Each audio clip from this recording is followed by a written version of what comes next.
Welcome back to episode 2 of Castlevania Aria of Sorrow on LVLS Plays. We are currently at level 21. Our raid is about halfway through.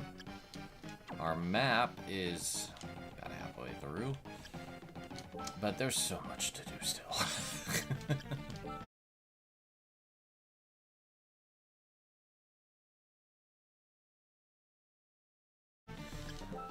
The first goal of this episode is getting our weapon to break the game.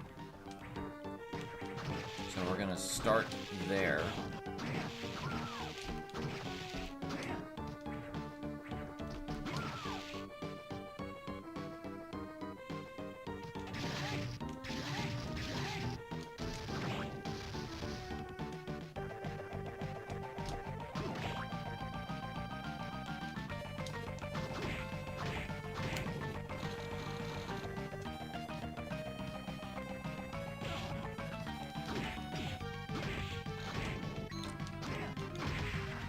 There's the Stone Medusa head power and effect.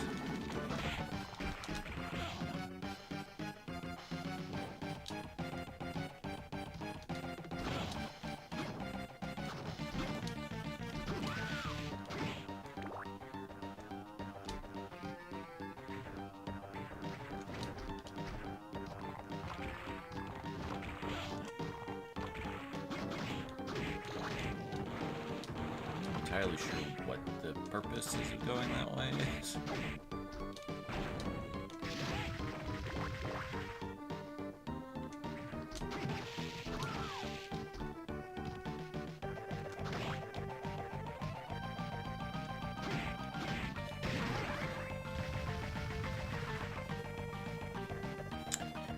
Alright.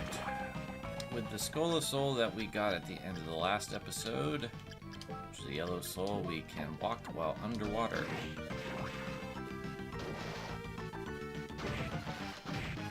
Yellow souls tend to drop a lot. There we go.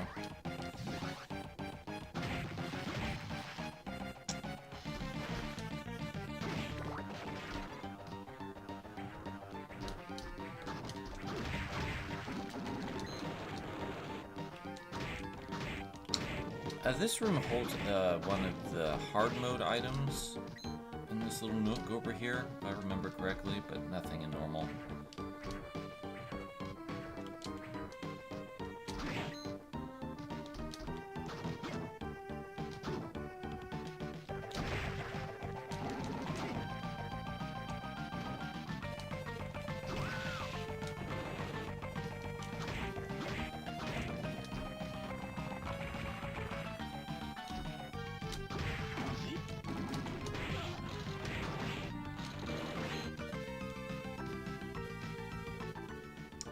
Here's a warp room. Let's go ahead and check back in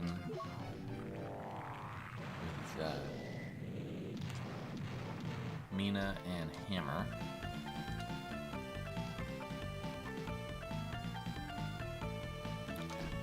Remember what I left on R. Okay. And our good friend Arikado, Alucard.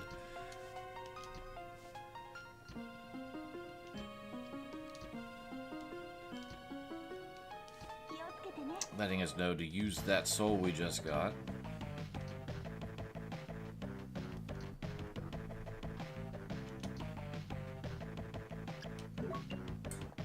Alright.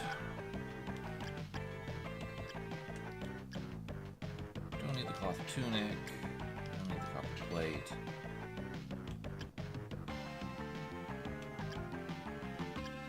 Probably don't need the silk robe at this point. Regular cape can go, because I've got a better item. Pendant can go too. I have 2 of those. And I think this guard can go as well. The heart pendant's kind of a neat thing, because it ties back to other items.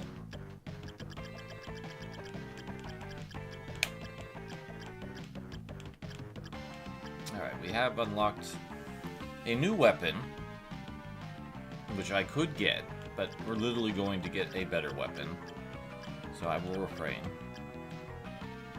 But we could get the gold plate, which is great for defense. It will knock a couple of our other stats down. But the Soul Eater ring is now available, and that is probably what I'm going to be spending my attention on, because it decreases the appearance rate of spirits, which is very important for our grinding to come. So let's go back to the clock tower and explore the other direction that we did not do.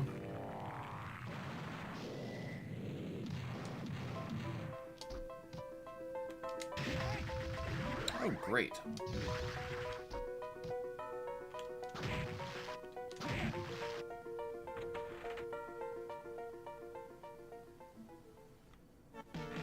And this will take us to this area we couldn't get to before that's up super high.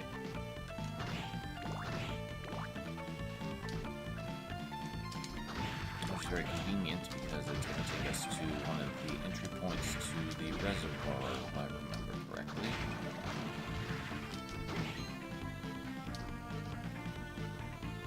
So we can't do anything about that.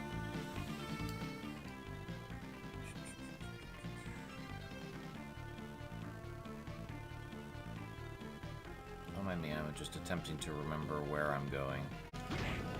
There it is. Let's just go ahead and turn that on for a little bit, make sure I don't miss any rooms. And that's going to be great when we do our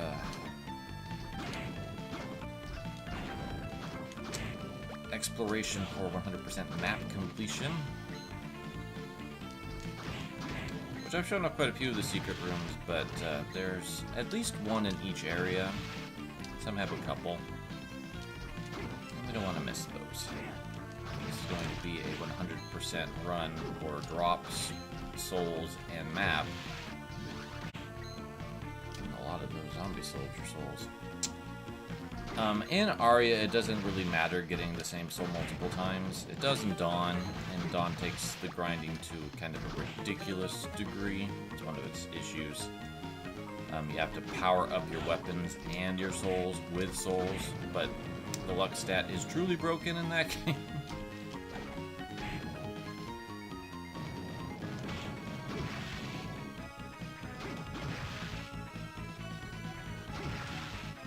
We got the blue crow, which attacks by sending crows at enemies. That one's kind of fun. I don't think it's great, but it's kind of fun. Kind of like a short-range boomerang.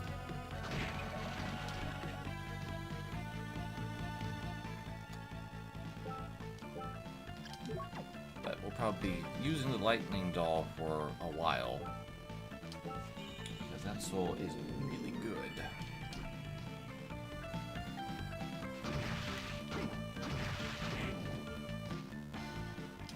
I have the peeping eye on, just in case we need to run into something. But I will need to turn Skull back on here momentarily, because we are about to go to the next area.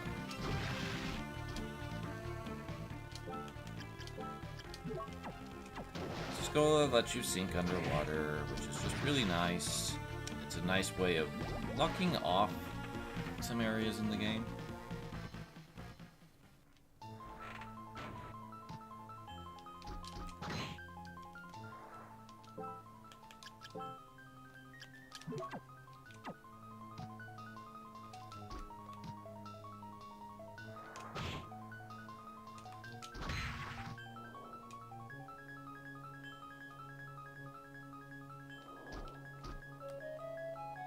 Trying to remember where I needed to try to jump from.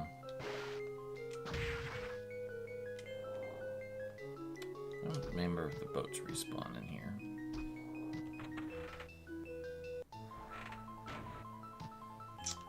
This is kind of a tricky thing to do, but you can do it if you time it really well, and the imps don't really mess you up.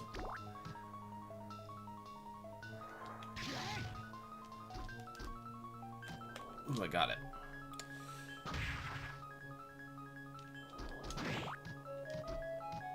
But this is kind of a area that probably shouldn't be accessed at this point.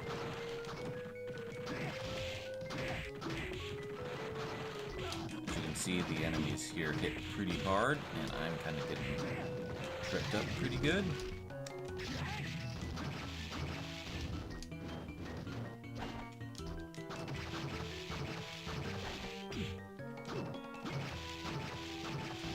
Flesh golems are essentially the same as their wooden counterparts. They don't do anything different, they just hit harder and they're grosser.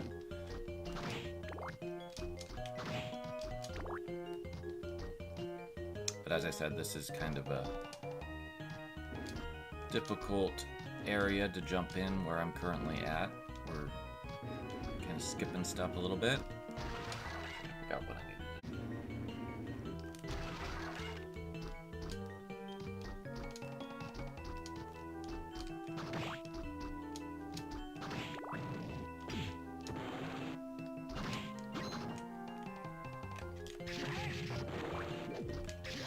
Archdemon has a pretty good soul.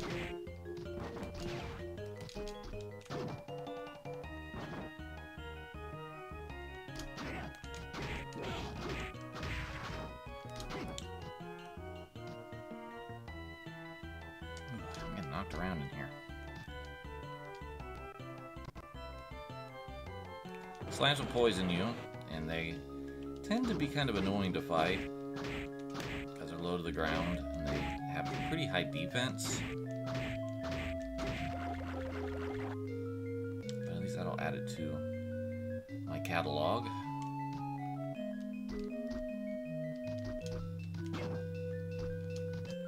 Did I put the peeping eye back on? I did not. I'm pretty sure there's a hidden room somewhere in this section.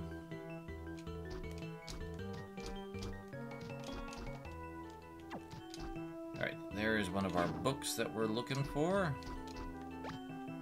Number 3. Which will tell us what yellow soul we need to use.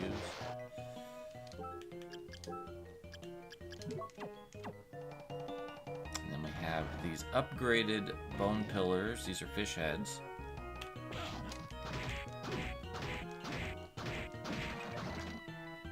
They take quite a bit more to beat.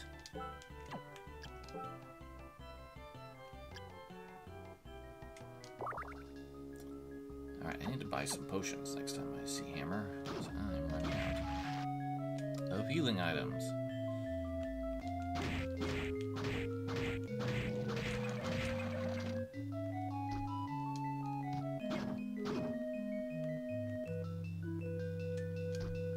The nice thing about being underwater is you can kind of jump infinitely, so this Triton here that's being obnoxious.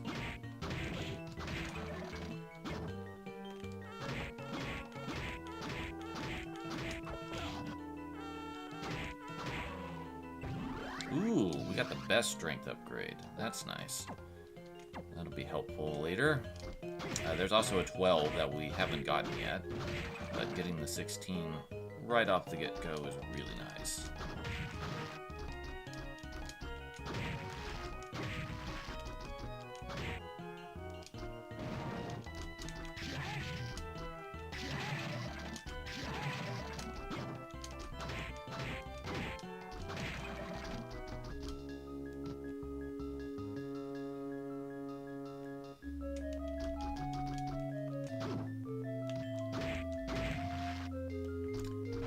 And the Rune Ring. This is a great ring. Probably worth considering when I need to get my MP back up. It's a little faster. It is not as fast as you'd like. It basically does 2 ticks versus 1 tick. But it's a great item. It definitely was worth coming here to get at this stage in the game. While we're here, let's see what the Ancient Book 3 tells us. It is a beautiful nightmare. That is a succubus soul, just to be clear.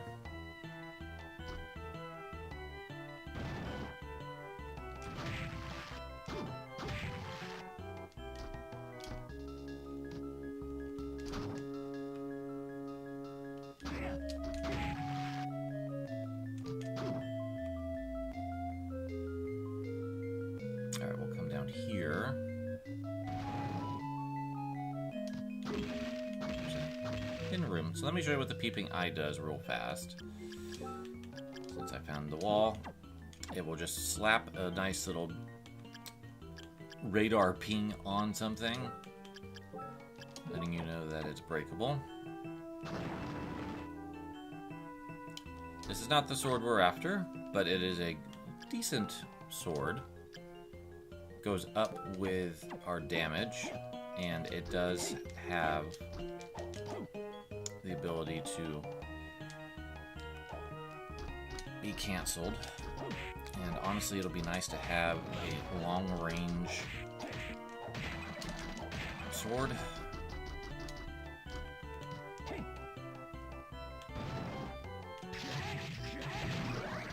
Alright, we got the fish head soul.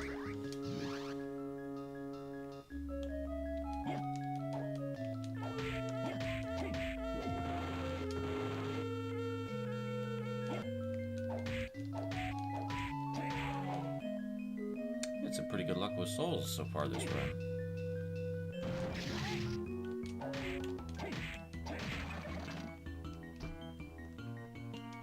Alright, let's just go ahead and see what else is up here.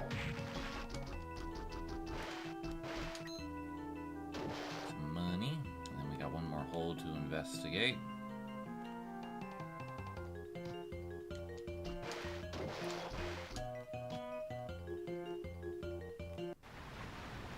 Super potion. Boy, that's arriving just in the nick of time. I'm gonna take another hit. I'll probably just go ahead and use that.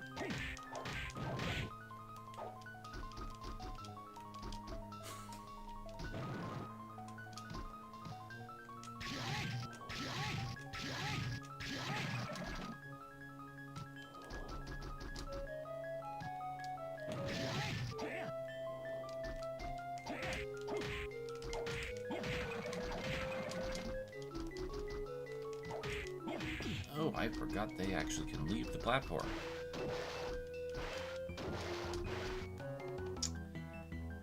Alright, that's that room. Okay, let's go ahead and heal up.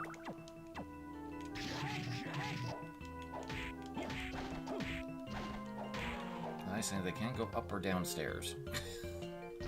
It is a perk. Getting a good amount of money in this area.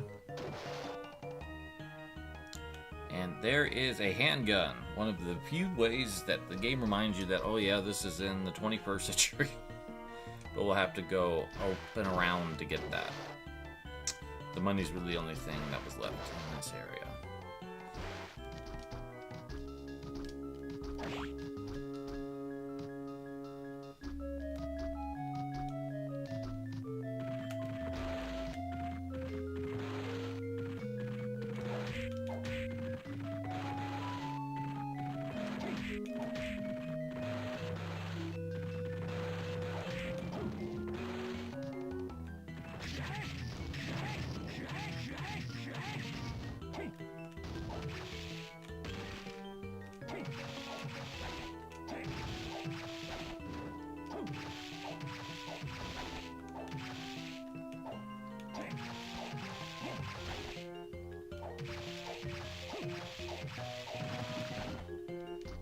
Boy, they take a while.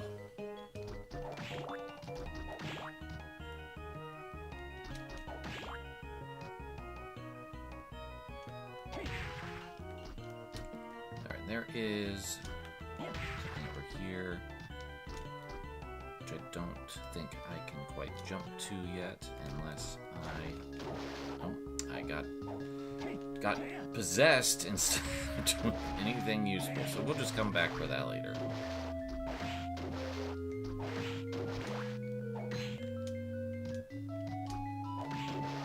The waterfalls, you can't really jump in.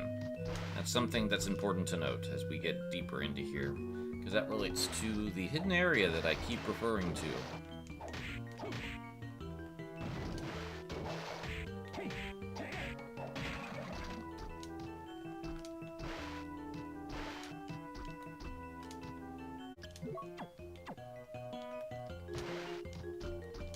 go.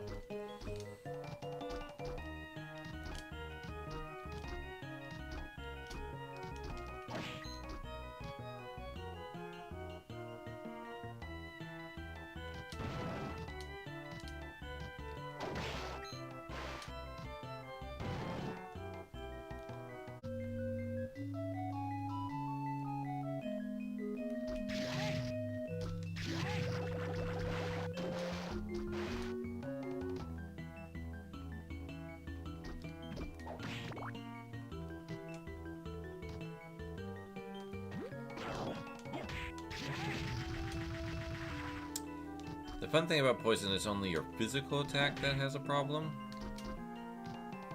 If you wanted to get a good killer fish spawn room, it's right there.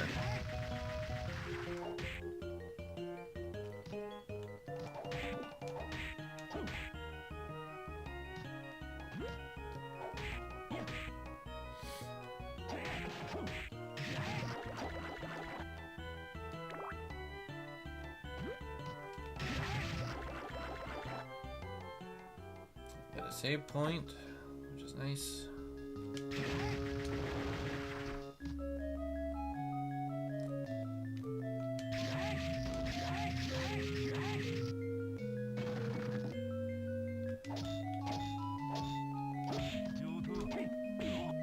Golem still hits pretty hard despite Golem being a boss. And this sword is just not the ideal one to try to take it on. That really wasn't helpful.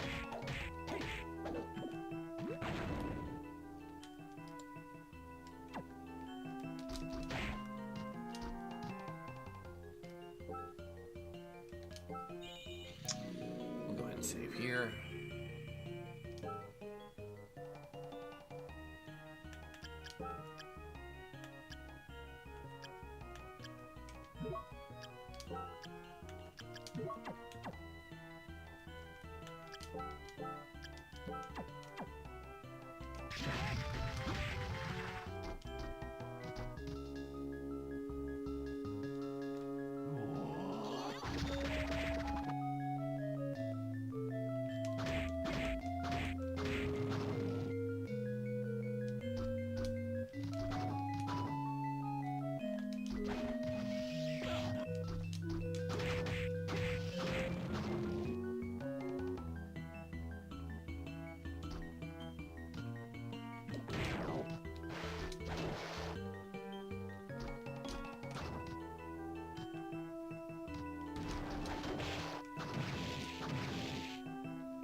There's the Manticore. We really don't want to be dealing with that if we don't have to.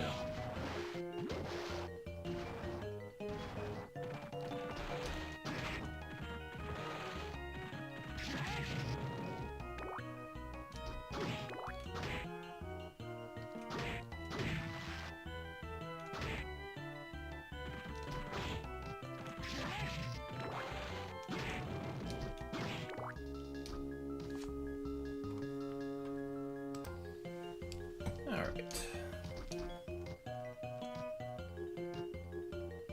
Having to remember where this room is. I'll go ahead and scoot the mana prism. That's what they call the fancy mind-ups.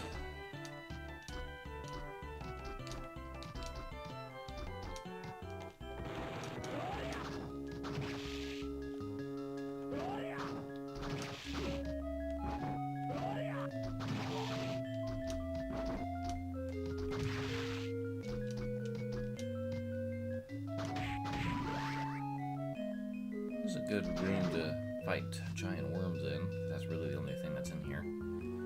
At least on normal. I think there might be something.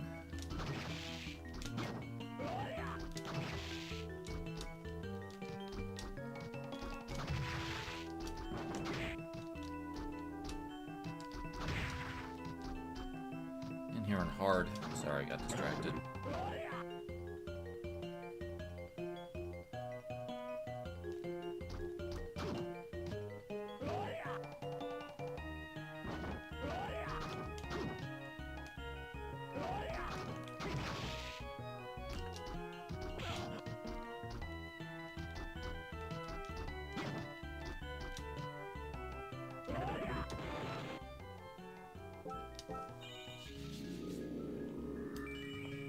Alright, I think I'm gonna need the defensive boost here pretty soon, because I'm starting to really feel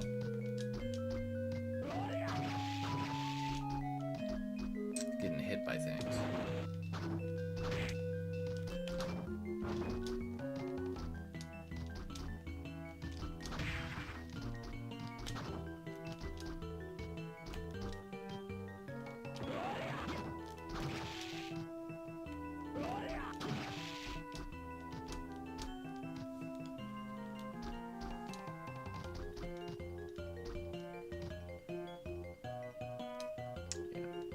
Go back that way in a little bit. I'm on a personal mission, trying to find the thing that I'm looking for.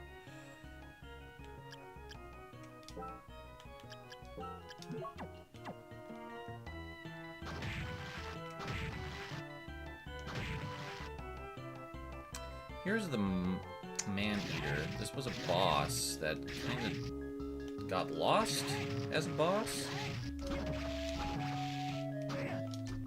So it just became an enemy instead, but if you do the boss rush, it's there. And I'm not really sure what happened for it to get cut out of the main game as a boss, but it's still in the game at the very least.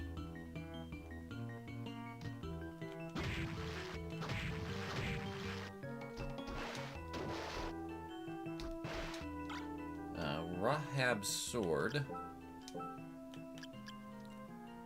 is an ice sword that works a lot like hunting does. But the damage increase is quite nice. But it does have nice attributes, so unless what you're fighting is kind of weak to ice, you're probably going to run into some problems.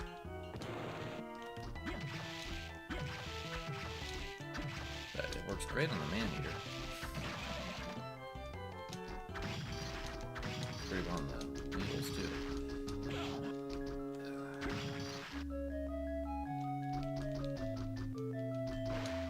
And this will take us out back through the other end of the reservoir, which is what I don't want to be doing.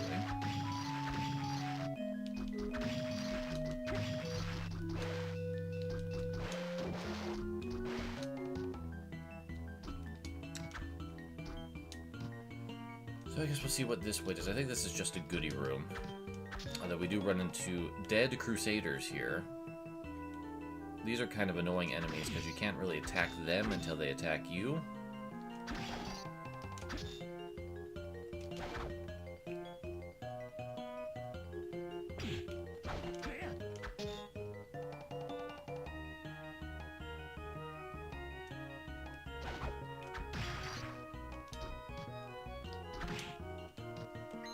They do give you a pretty decent defense, soul, if I remember right.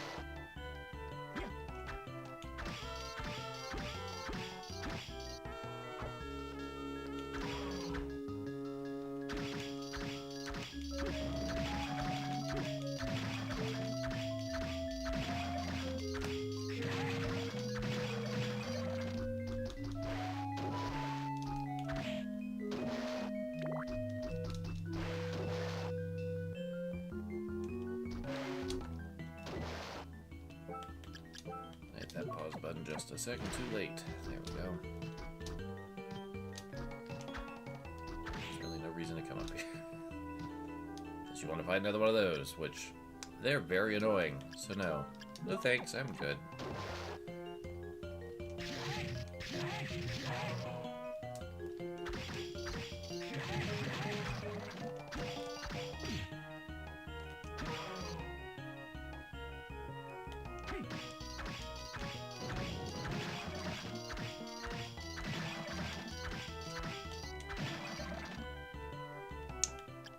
Black belt. No, I did not.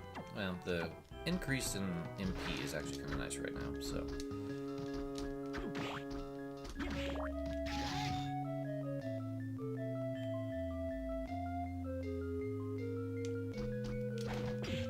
It's just two of you guys. I have better things to do than fight those things.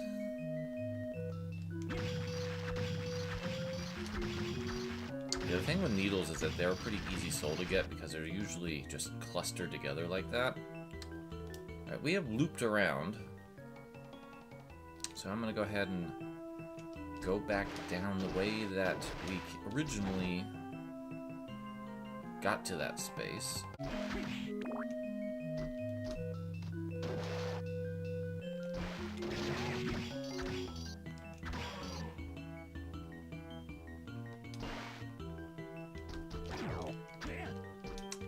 Look at the worms. Didn't know that.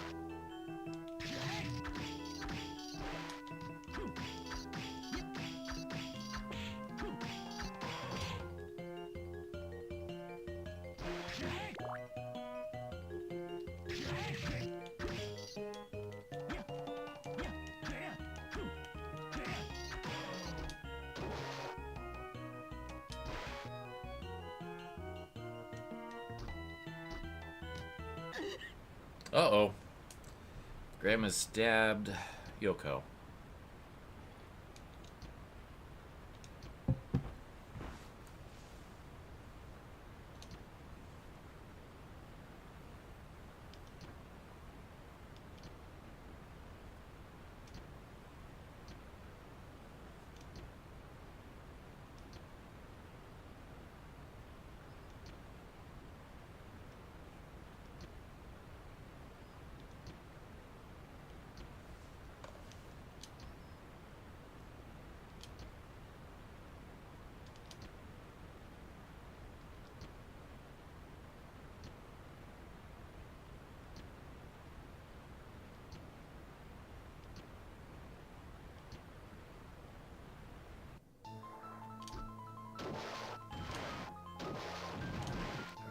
Apparently I need to go down and around.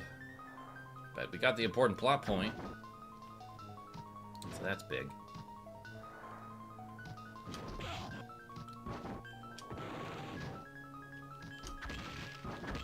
Hidden room. Here is the pudding.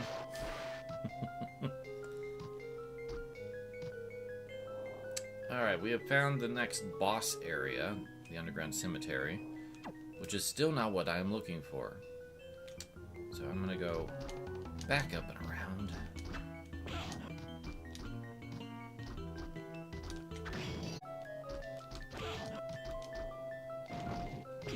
There's our Flame Lord that we need to deal with.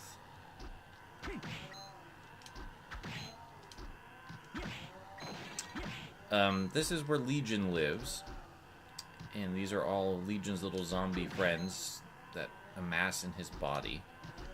I think it's a really cool area, one of my favorites in the game in terms of just aesthetics. And now's the time to kind of wander around this area, because once you beat Legion, it's got a few more enemies in it.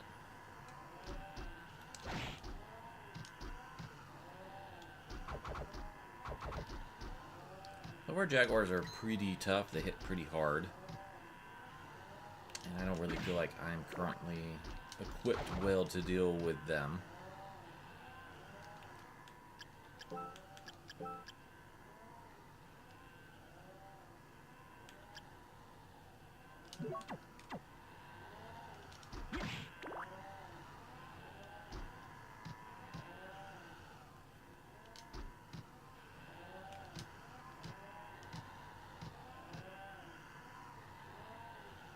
But we'll go ahead and deal with Legion now.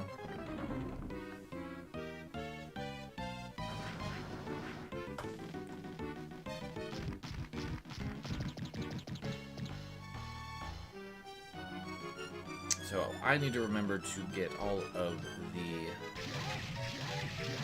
shell off of Legion before I kill it this time. So in this phase, Legion will drop bodies as you attack.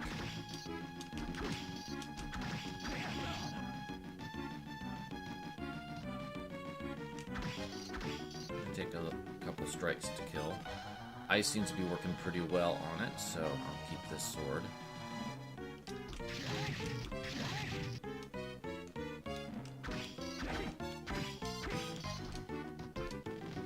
that's just kind of how this boss fight goes, is you just have to weave around.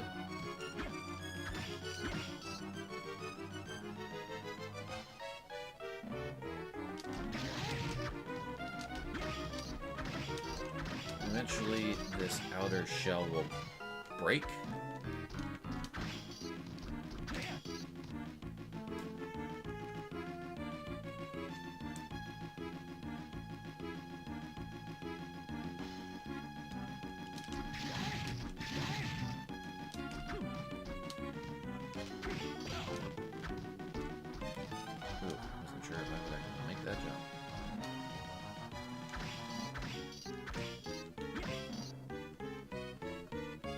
The rune ring is proving handy at this point.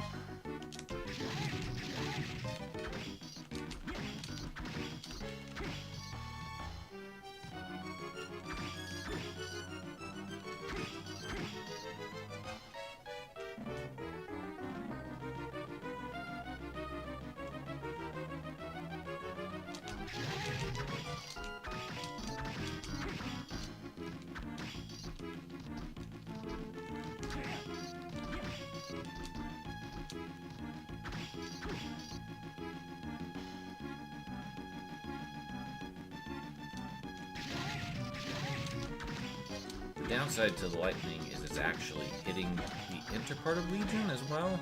So I want to make sure that I don't do that too much, because I want to actually get all the shell off of it. So we'll have to rethink our plan here.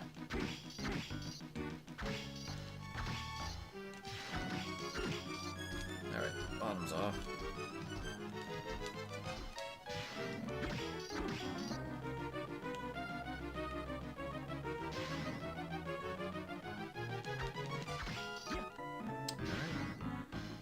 There.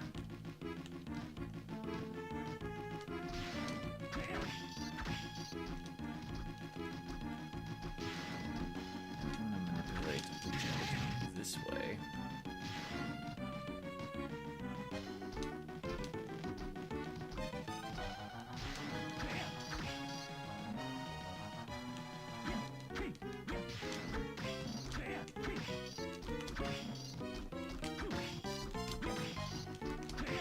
Okay, Legion is now fully exposed.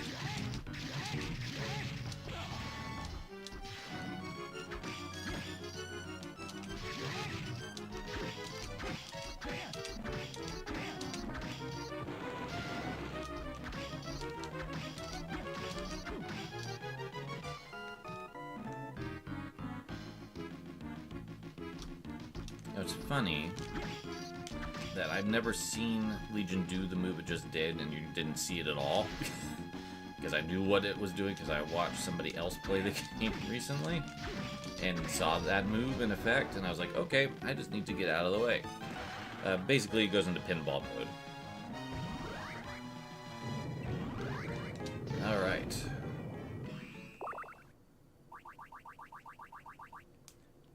Continuing on this way, we'll get something. I don't remember what it is down here. But we'll have to deal with some rippers along the way.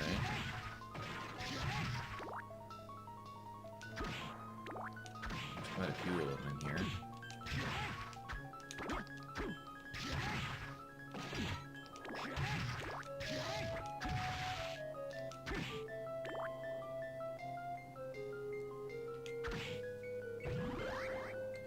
Recognize places in which time has been stopped.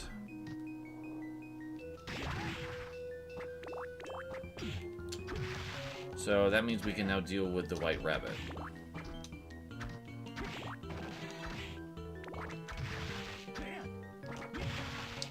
There's something behind the white rabbit that we need, but the white rabbit also has a soul that we can use to get another soul that's very difficult to realize it's something you can even do.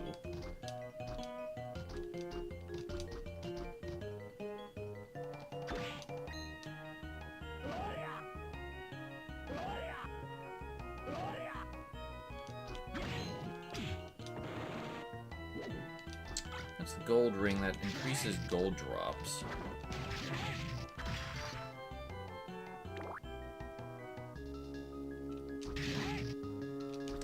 Flame Lord. It's actually a Flame Demon.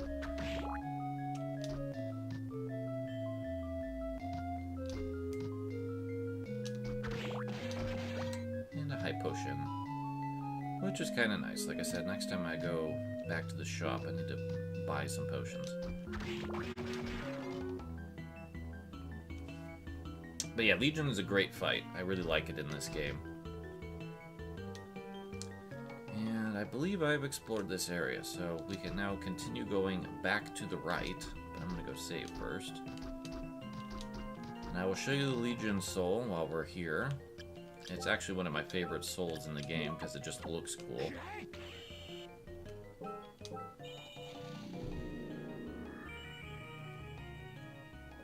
It does pretty decent damage. Not as long range as the Lightning Doll, but I think it does more damage on the whole, and it doesn't have an attribute attached to it quite as much. But it does take up quite a bit of your magic to use. Yeah, this is what I was kind of referring to. This was not here before. The Lura Unes are pretty tough enemies.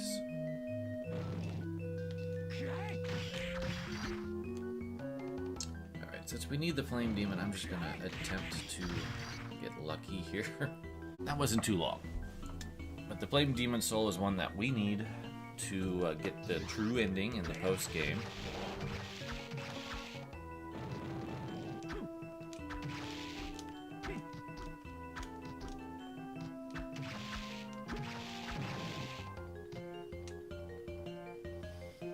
So might as well grab it while we're here.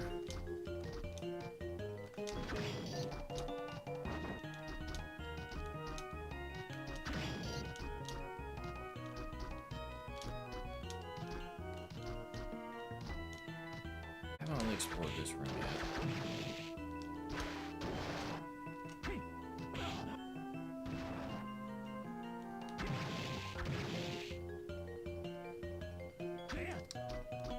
Back. Armor of Water.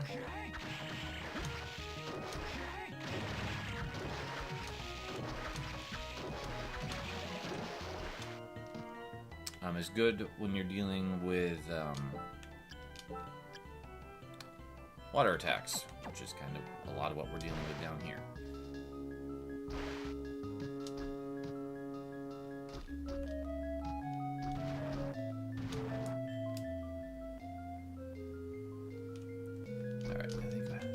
Finally on the right track to getting us started. Where I'm trying to go. These Medusa heads would just hit me completely out of the way.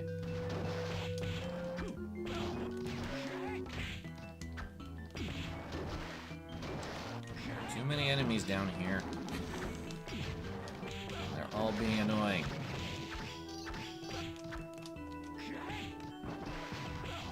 That is the downside to Legion. If you get hit, it kind of knocks you out of it. Takes them a couple seconds for it to charge.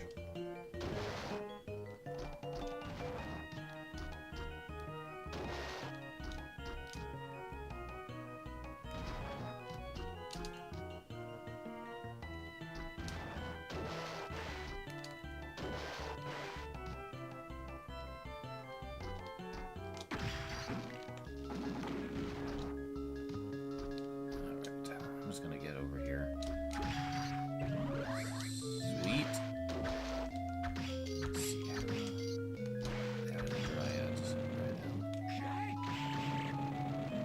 Soul was going to help a lot with them. We'll be dealing with them on the entrance to where I'm trying to get to. After all this time, we are finally there. Welcome to the area that I have been hinting at all along.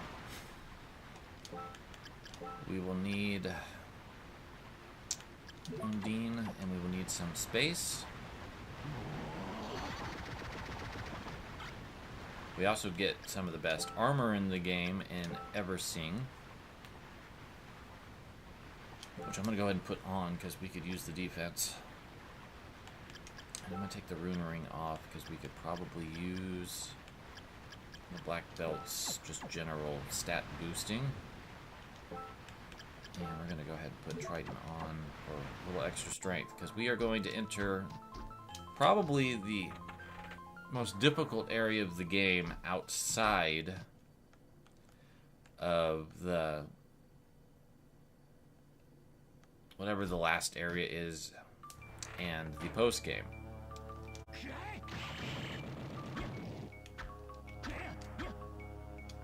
That's bad. Although thankfully I'm only getting one damage instead of a bunch of damage. That could be devastating if I didn't have the high defense.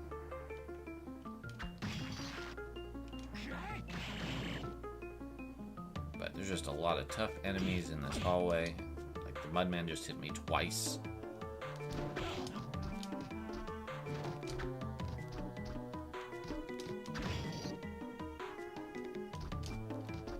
And this is where we saw the entrance from the other side. I'm going to go ahead and go this way because it would be really nice to get a free refill. And I think I will damage everything in here well enough now that it won't really be a problem.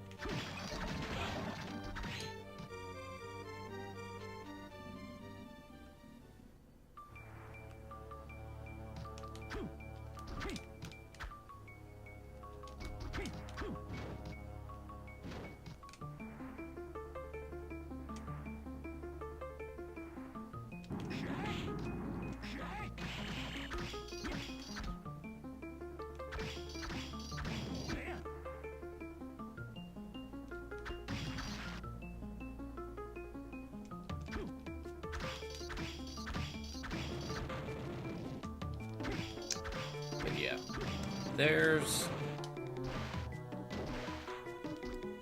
probably ways to manipulate the game to make this happen earlier than this. My brain's telling me I did this earlier last time, but we got this cool sunken ship that we can crawl into. Actually, just scroll here.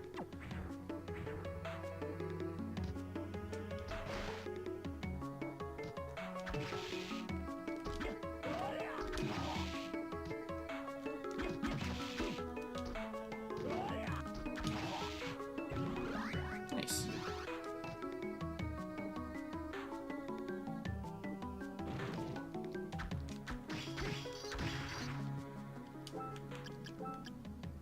I'm getting hungry.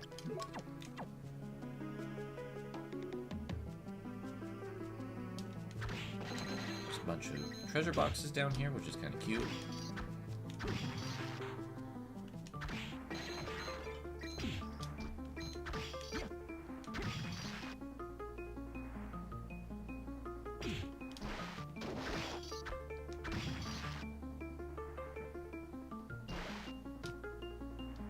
You can see the Mudman before you run into them. You just have to slow down a little bit.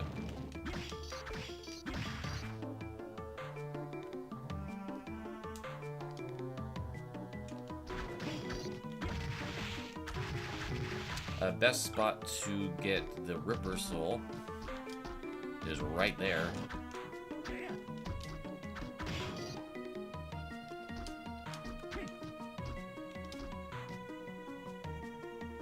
There's a Mimic. Oh, nice. And you might think that this gold sword is the reason we came here. It is not. It's not a bad sword. But it is not the sword. But we'll use it for the tiny little bit here.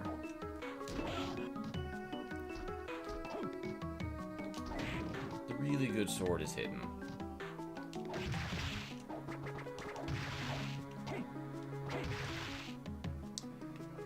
Yeah, I might, since I'm here,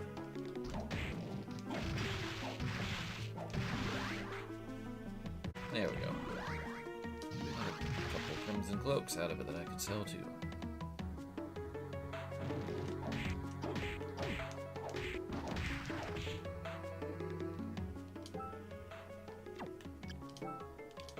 I'll put this back on because it's been dealing with the enemies pretty well. I do need that soul. I find them annoying to deal with until you can hit them in one hit and then you're done with them.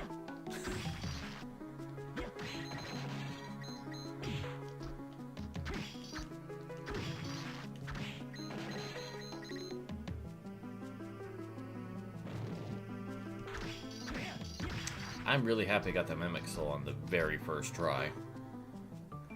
That one's usually kind of tricky to get.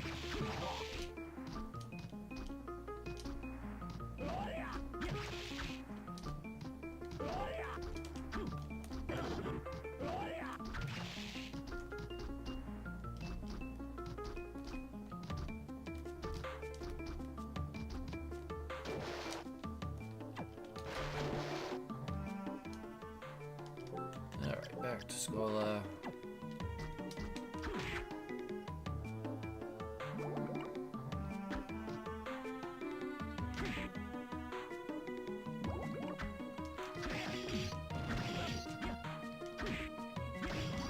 Nice, got the Killer Fish Soul. Practicality is kind of pointless.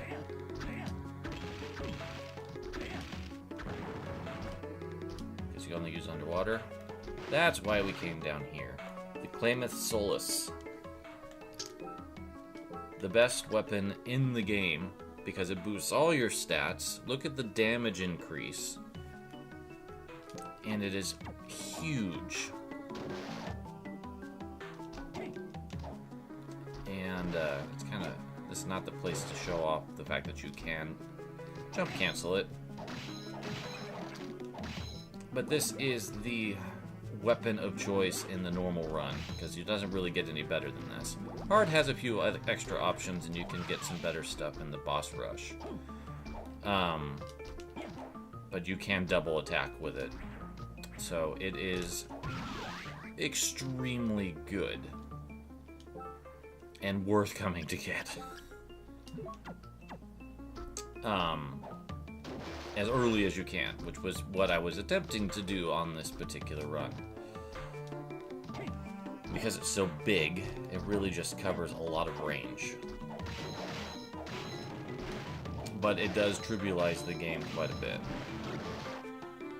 We got the Muscletane, which I don't... It's not as good, but it is a neat sword dropped from the Dryads.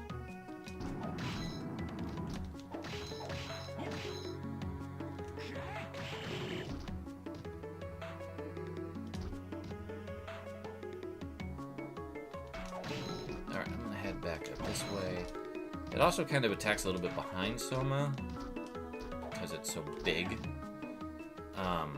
So it's just a great all-around weapon that's just going to make the rest of the game breeze right by.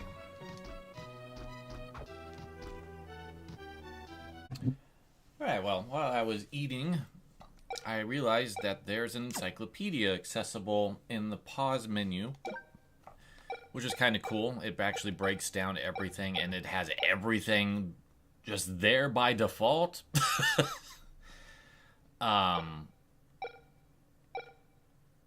So all the weapons in the game, including the ones locked in the boss rush mode, are there. All the enemies, including everything that comes later in the game.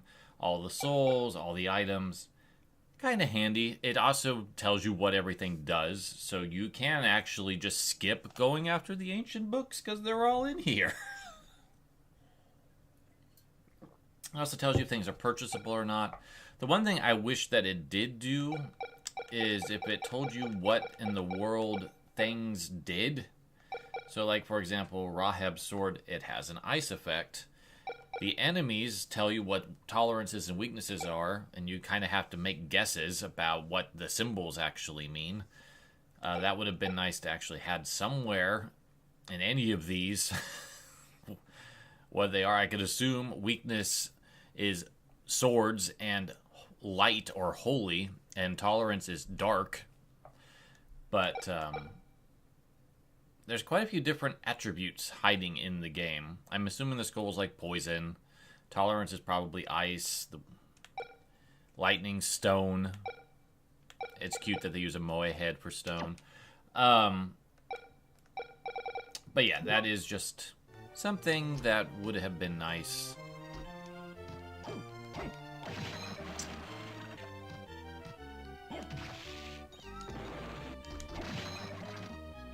But yeah, basically, this sword is, and I looked through the encyclopedia, there's only a couple weapons that actually deliver more damage than it, but in terms of stats and everything, it's still like the best sword.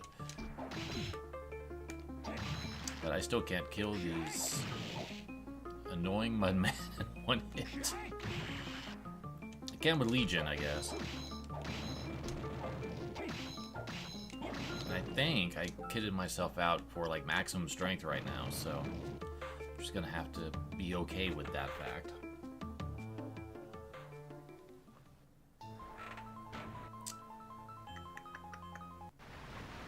So that waterfall will kick us out, and we can't really get up here until we get the super jump option, which I don't have yet, or the bat. Which I think the bat comes first. So we need to get all the way back to the arena to do that.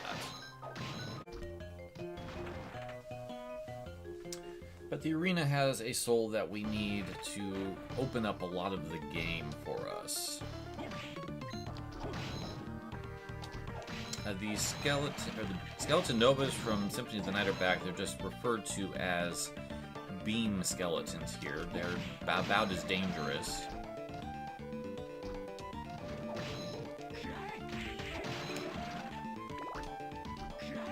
They're actually one of the better souls to snag, which is pure power.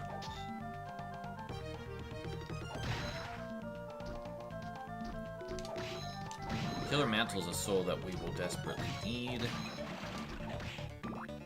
but this is not the best place to try to fish them out.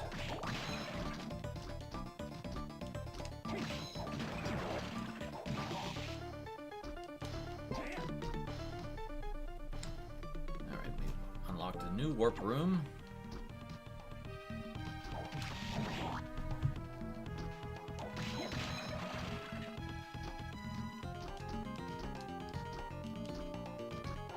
I really like the ambiance of the arena.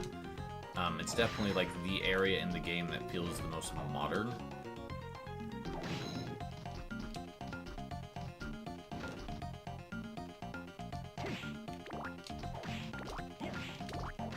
Here's a red minotaur. This is one of the hardest enemies in the game, and has a really good soul for you too.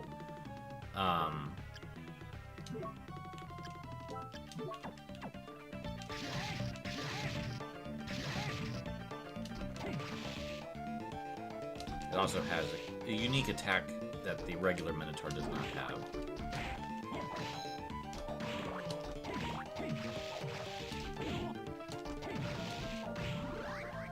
Yeah, that uppercut that it just did, I just got.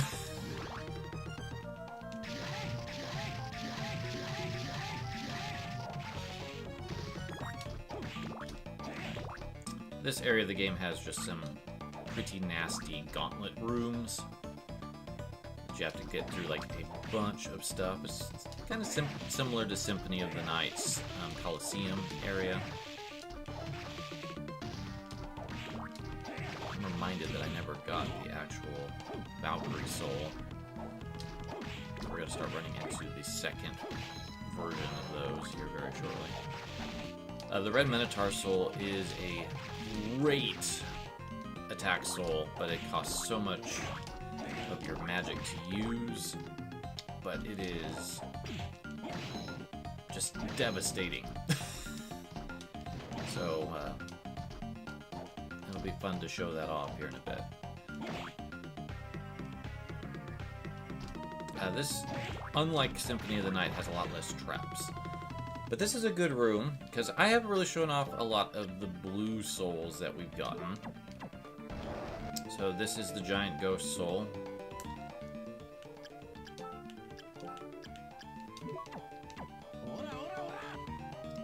Nazo soul.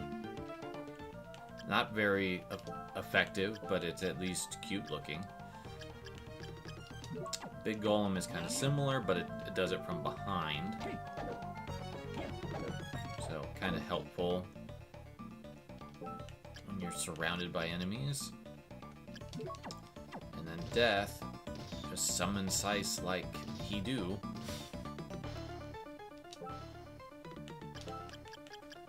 And that's currently all the ones I've got. So that's why I haven't really gravitated too much, because I haven't really got one that I like to use too much to replace the Flying Soul, which is still kind of helpful until you get one of the last couple options in the game. I think this is aesthetically one of my favorite areas in the game, because it just looks really nice. The color palette's really well done. The detail level's pretty nice for the Game Boy Advance.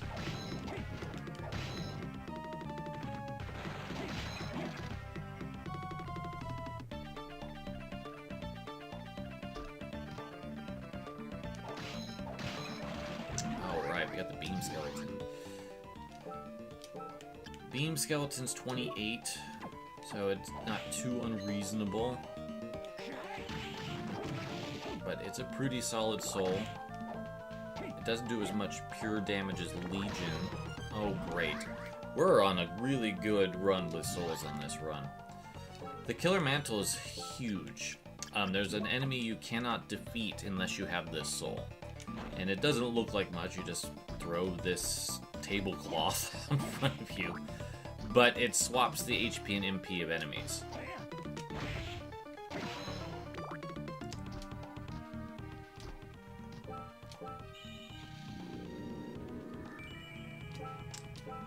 We'll run into the enemy that's really effective on soon enough. But I'm just glad that we got that now.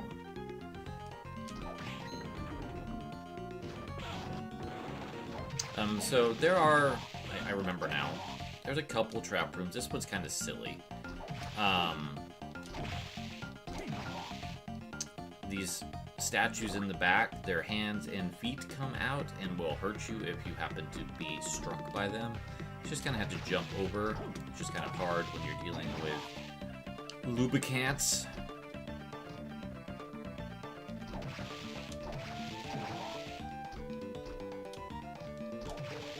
But it can be done.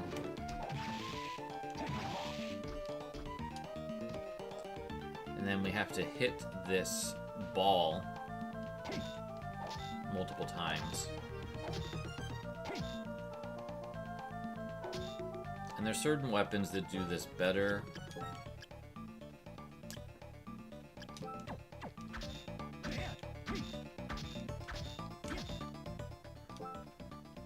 I'm trying to remember what they are, if I still have one.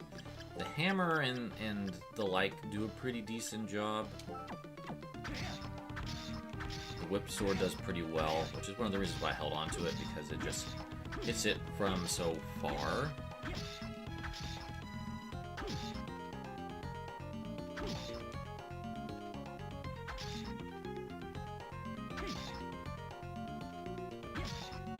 There we go. And there's this nasty trap, but get Orlox's suit, which is one of the best defensive items in the game. It's even better than ever seeing in a lot of areas. Maybe not on the defense, but it's basically a really high-end ninja suit that adds intelligence into the mix and has a higher defense.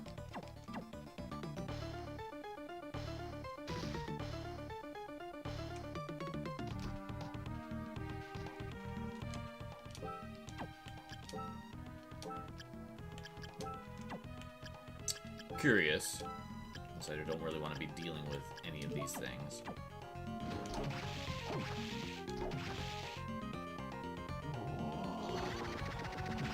Good, I can skip past all that.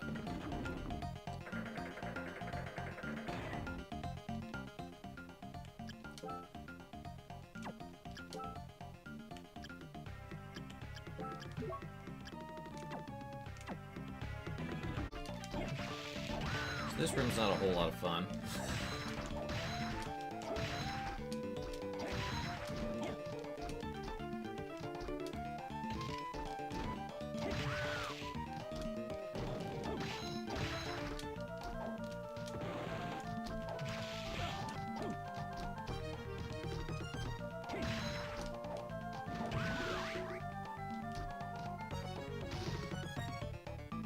Now, if you didn't get the Calamus Solus, this is a pretty good sword.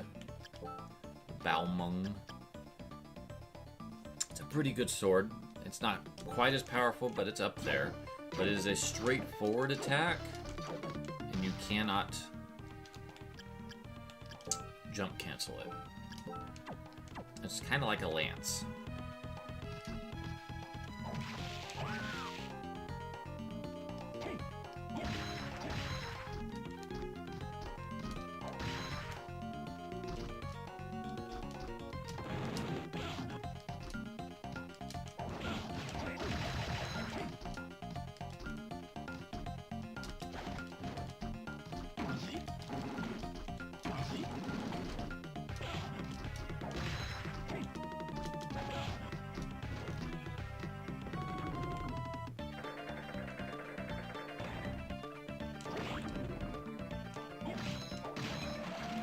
Now, unlike most boss areas,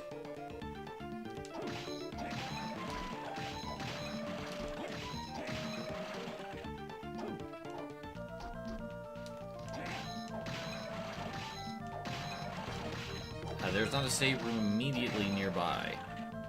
We're gonna have to backtrack a little bit. And unfortunately, this room didn't activate yet. I wonder if you have to beat the boss first. Okay, because I can do that.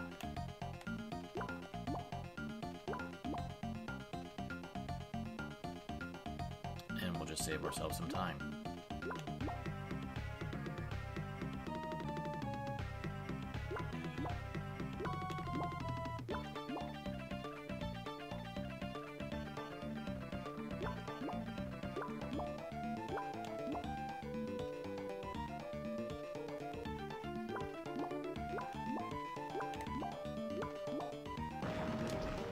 There we go.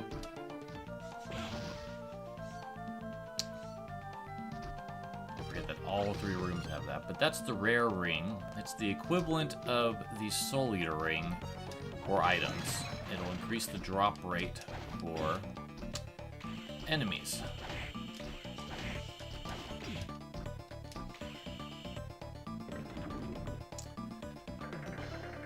Which is helpful for a 100% run. As you might imagine.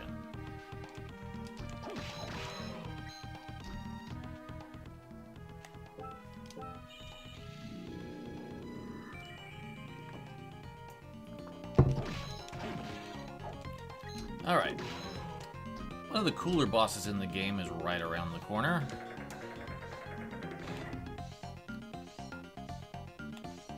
We are pretty well prepared for it. With the best sword in the game. Let's see here. Defense. I think I'll take the defensive boost.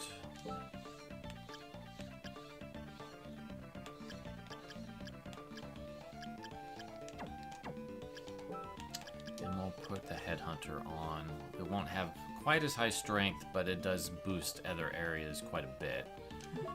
And we will throw...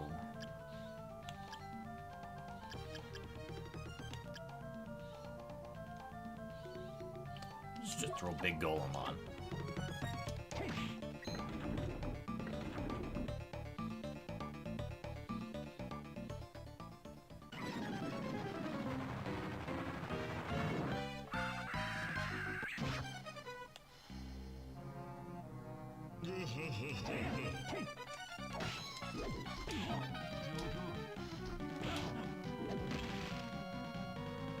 So Balor is a really great fight because it's a fake out.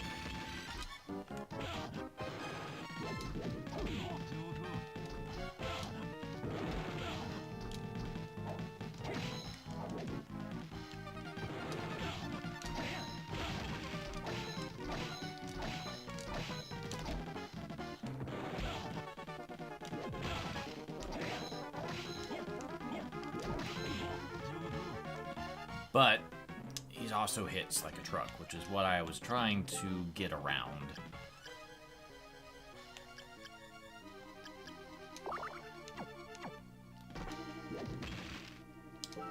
Oh, I have a Legion. Let's go ahead and throw the lightning doll on because I can haste.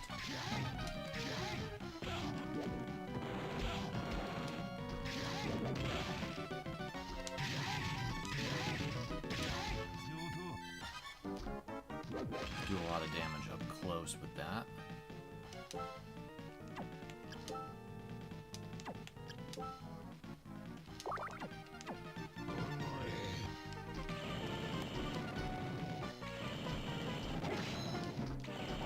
We moved into the second phase, which is dodging fire attacks.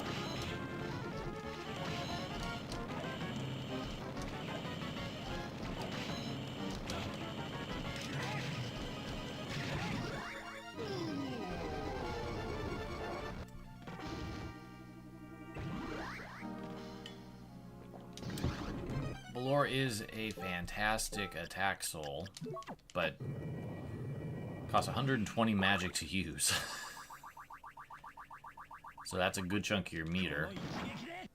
But it's a devastating punch. But we now have the giant bat soul, which you might have gotten a hint of. Which is going to be our big useful tool for getting around. But first we have to run into Jay, who we haven't seen in a while.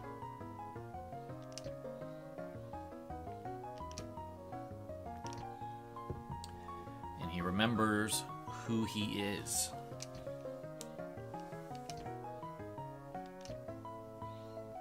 He's a Belmont. Julius Belmont. The greatest of the Belmonts. Who defeated Dracula for realsies 1999.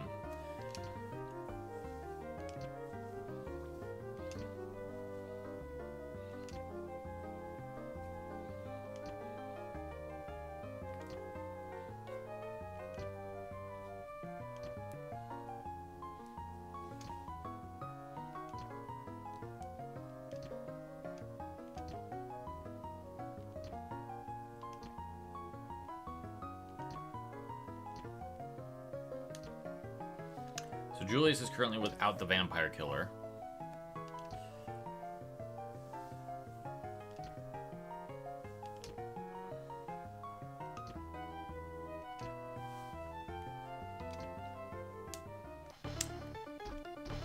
So he runs off to retrieve it, but he's also feeling pretty sure that Graham's not the one he needs to be worrying about.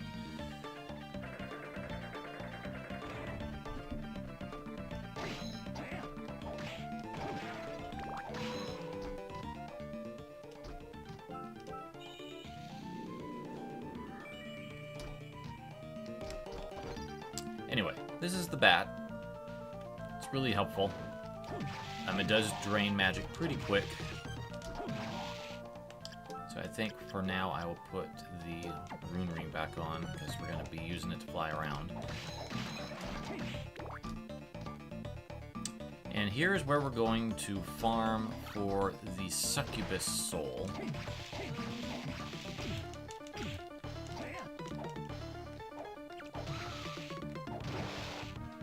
You don't really need the Lilith soul's a bonus.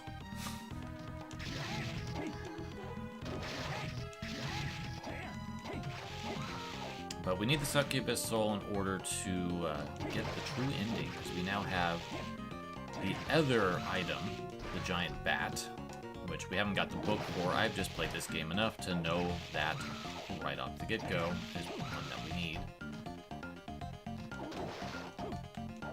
So once we get this soul, we're basically set for the end game. Perfect. And a succubus soul is kind of a useful soul if we didn't have Headhunter or a couple of the others around. It basically heals you as you attack.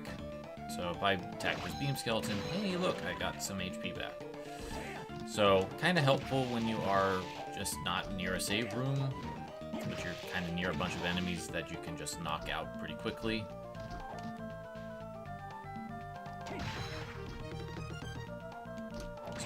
restock your reserves.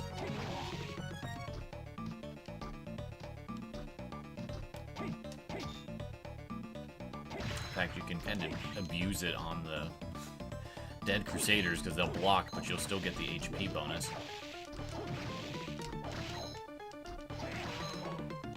But we're filled out. So we'll go back to the Headhunter.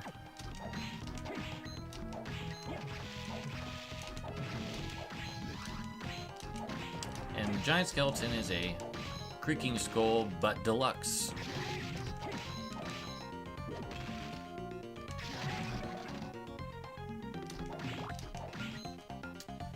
But we'll get 1,000 money coming all the way down here.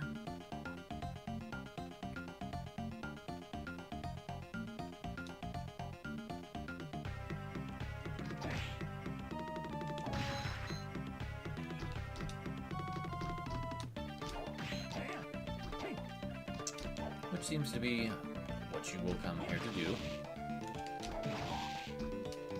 We also got the Dracula's Cape?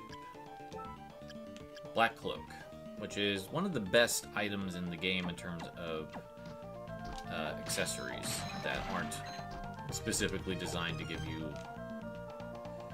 like, advantages. Nice.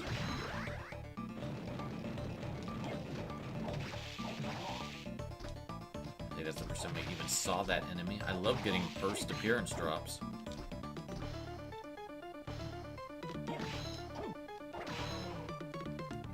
But yeah, the arena's not as big as some other areas in the game. It's pretty tight and compact.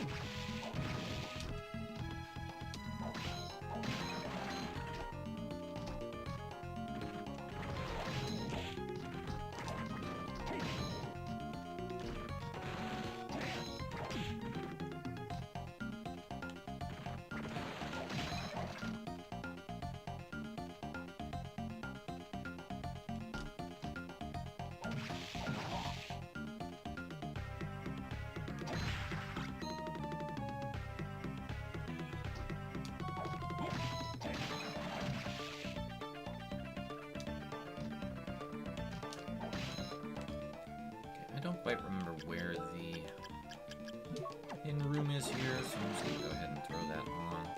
I have a hunch it might be up.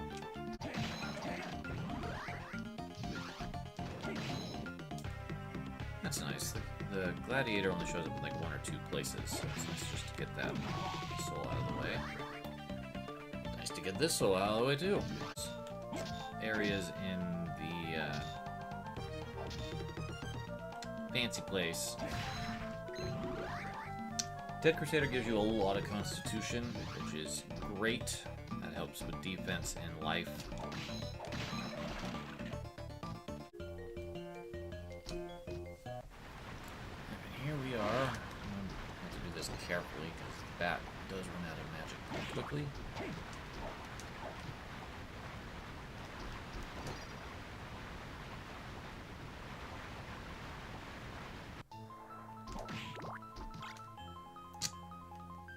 Genesis Spear.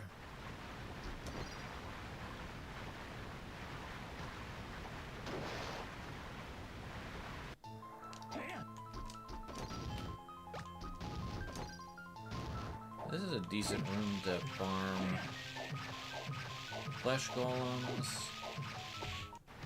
Except they can knock you out of it. They're annoying.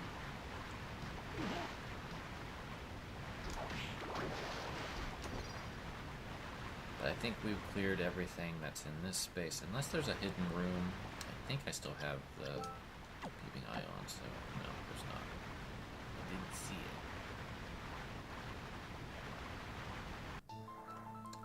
But this is where the handgun is. There's a silver gun in hard mode, and you can get a rifle that's absolutely ridiculous by doing the boss rush.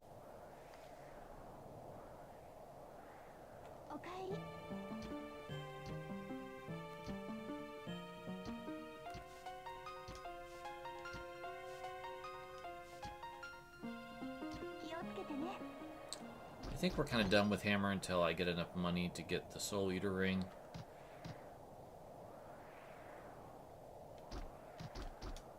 The Lucky Charm is probably the best luck-giving item in the game. Because it gives you 2, 3, compared to where I'm currently at. So when we're actually doing soul grinding, if I didn't have the Soul Eater ring, that would probably be the best bet, because it boosts your luck. But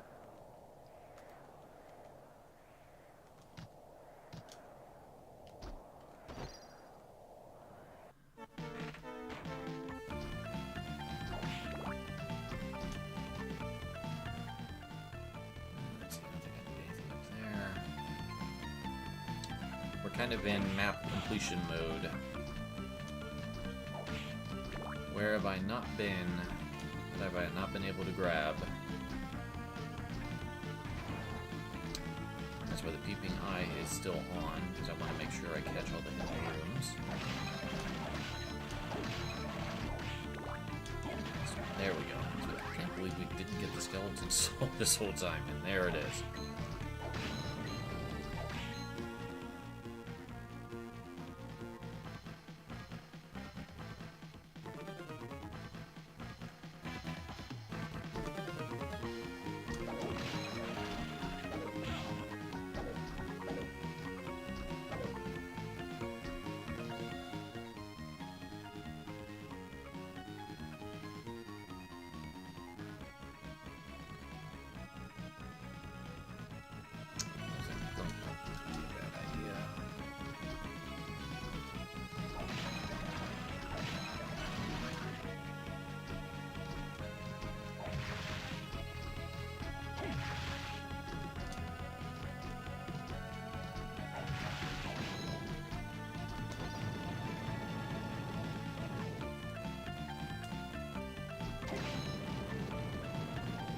White dragon. I don't think I want to grind it out right now, though. There was something in this area that I need to go find.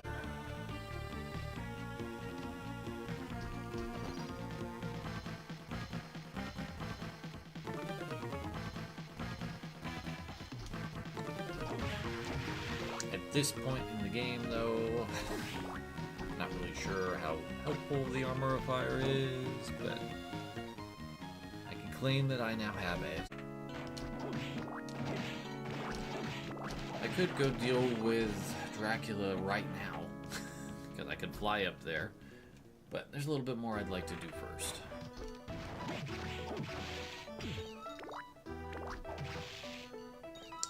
The cat forms will hurt you a tiny bit if you're not ready for them.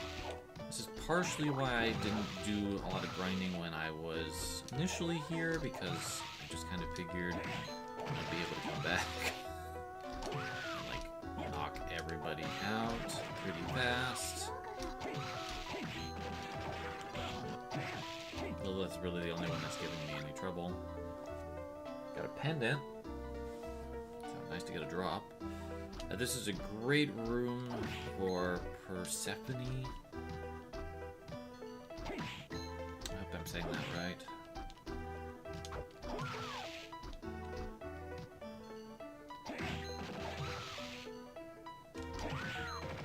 But I really want to get that Valkyrie soul.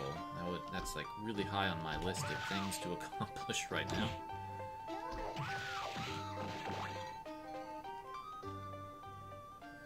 Okay, that's a warp room.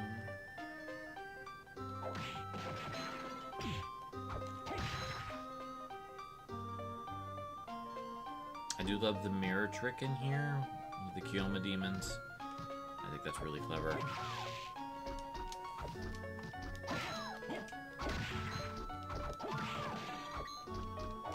Nemesis has one attack. Wouldn't surprise me.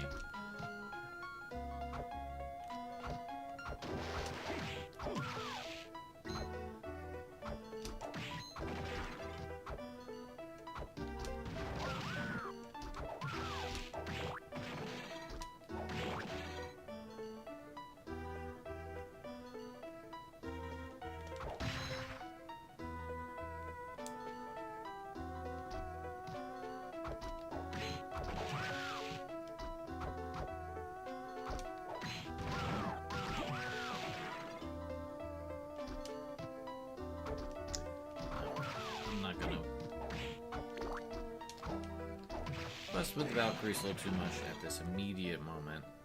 There's a lot of souls that I could pick up in here. But I'm going to focus on the task at hand, which is getting past our rabbit friend.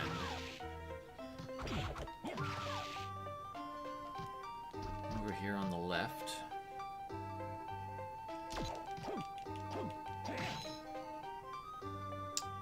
We'll eventually need to spam him to get a soul to deal with that really zippy soul that I was telling you about in the caves.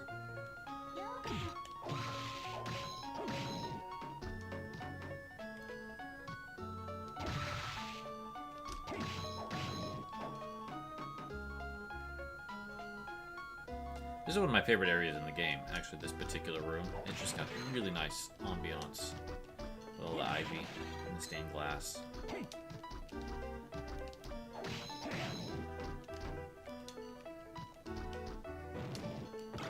You will get Danslif and the last book here. So you'll know what the 3 souls are that you need to get. Let's see. The ultimate magical sword. Just doesn't look that interesting compared to some of the other swords you can get in the game.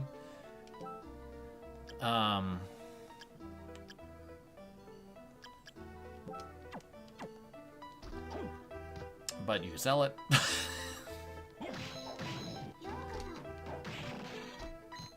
Maybe it works really well off of your intelligence. I don't know.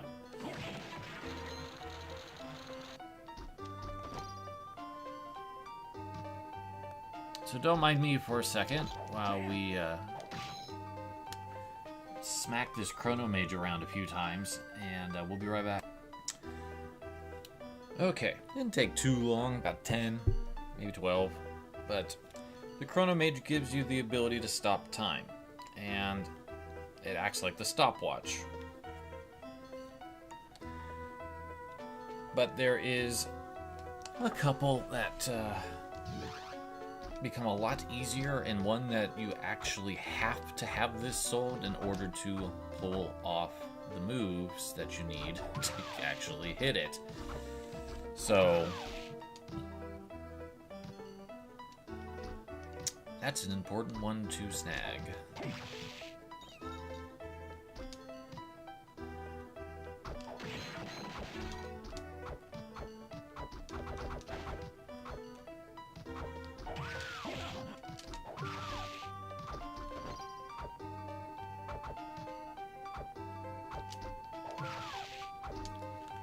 But we're going to go back. We're going to just go deal with Dracula. We're going to just deal with this Graham fellow thinking it's Dracula time. Shouldn't be Dracula time. That's the right way. No, that will take me to the warp. That's not where I want to go. I want to go this way, right? Yes.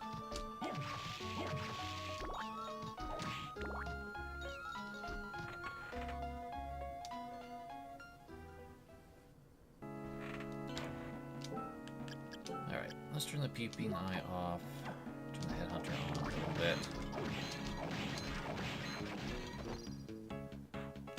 Time to enter this nasty area. Those are one of the reasons it's a nasty area.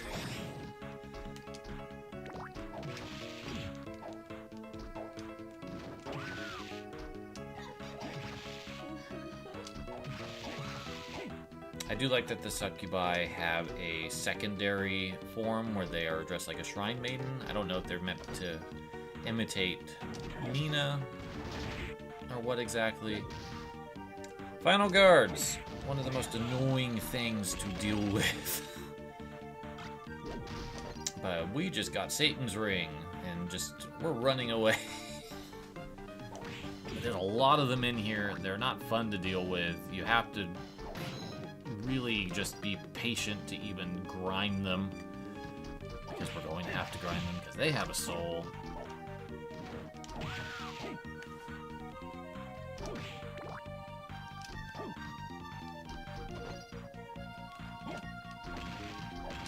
There's a hidden room in this area. Gunner.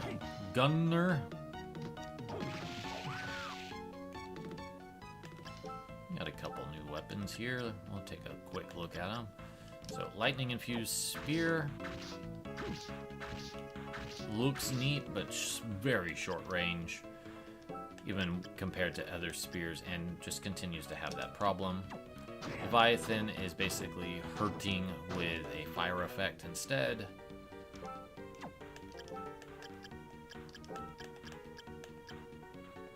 The Trident is got decent range, but slow. As all of those things are. Ronginus's spear. It's got a nice glowy red to it, but not much else to really make it stand out. And then, of course, the handgun.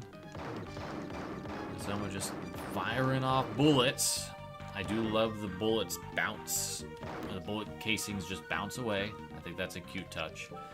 The handgun, unfortunately, is pathetic in comparison to everything else in the game. So not really worth using, but it's, I guess, just a nice nod to the fact that we are in this time frame that we're supposed to be in. Here's Stolas. Stolas gives a pretty good soul. You can summon enemies.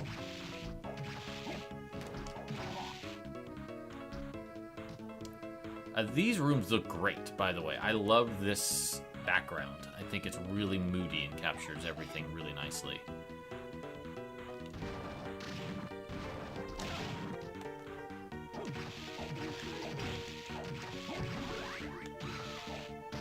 Another succubus soul.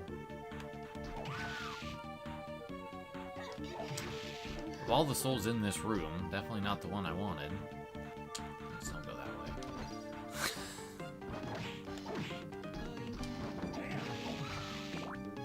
I like how the skulls in this area light up as you pass through.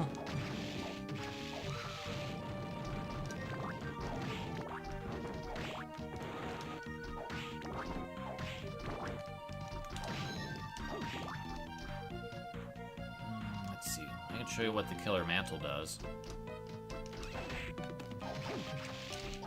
Basilisk. Got their soul right off the bat. So this gives you a defensive boost at the expense of your offense.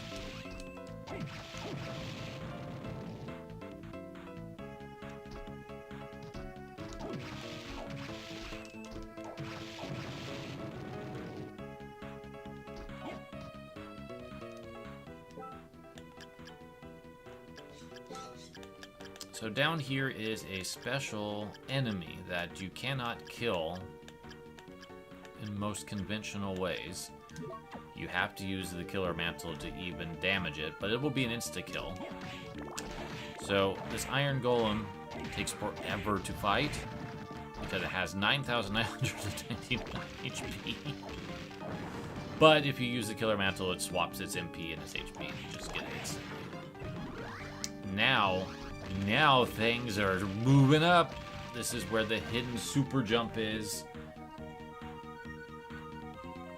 And you want to know one of my biggest complaints with Symphony of the Night? Having to press down, up, and then jump to do it. Not in this game. You just hit a trigger in the air. Beautiful.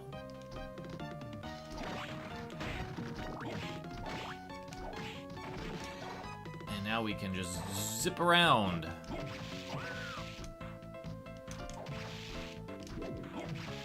Here's the second Minotaur attack.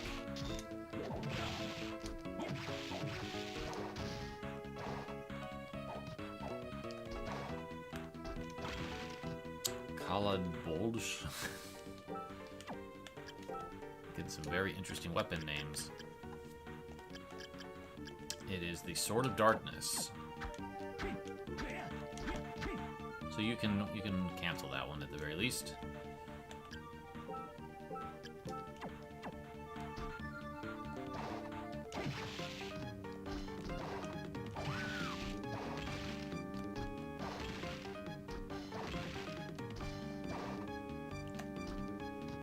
We are under the stairway that leads to the final fight. Gotta deal with a A few gargoyles. We'll get this mana prism.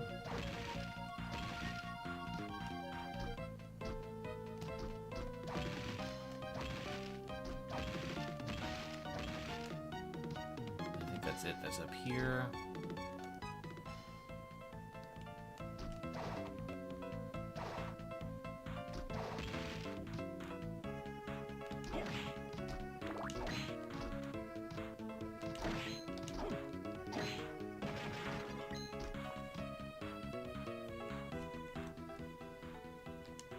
We skipped a bit.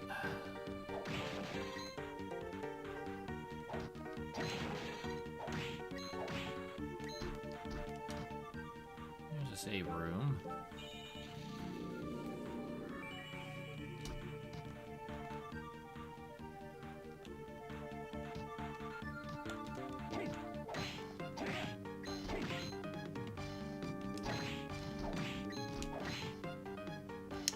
And another one of these.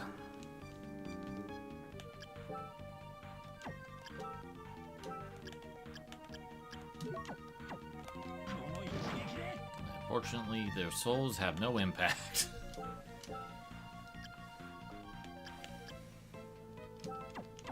But again, the whip sword works really well. There we go. And that would allow us to go back to the clock tower.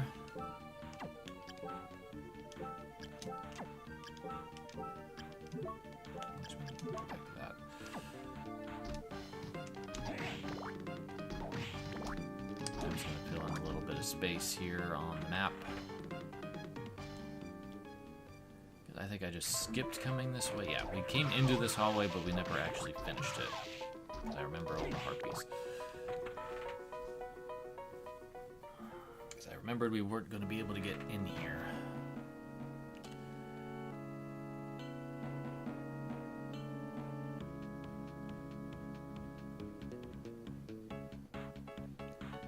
That's the last time we'll be dealing with one of those.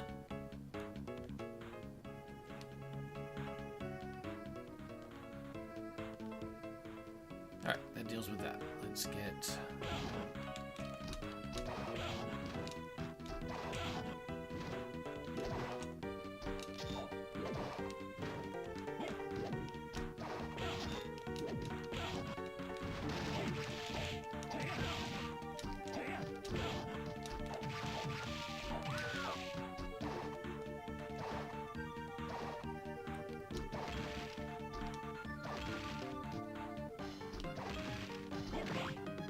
I tell you what, Soma takes just zooming really hard into those areas like a boss.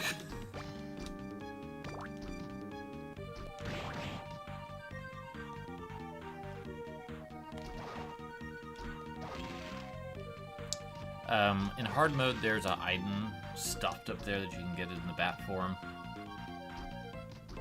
Might be death? I don't remember.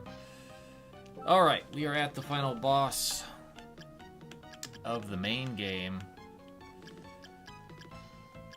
Where's my succubus soul?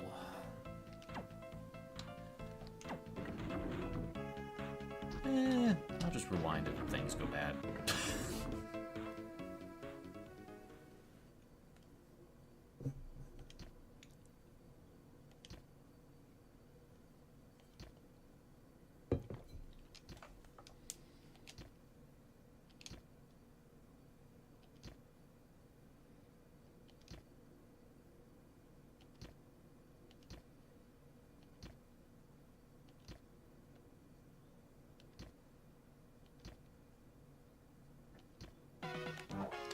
So, Graham wants to think he's a really cool guy.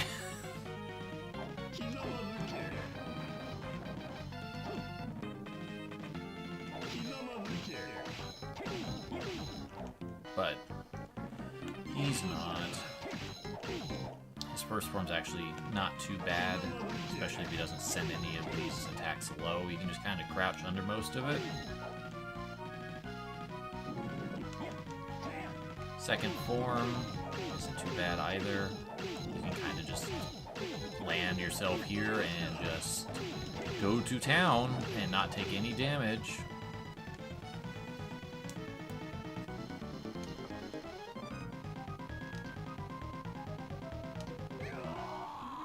And now we are in the final phase. Which again, if you just kind of crouch, you won't have any problems. Just slide so you don't get hit by that. Otherwise you'll get hit with a lot of damage.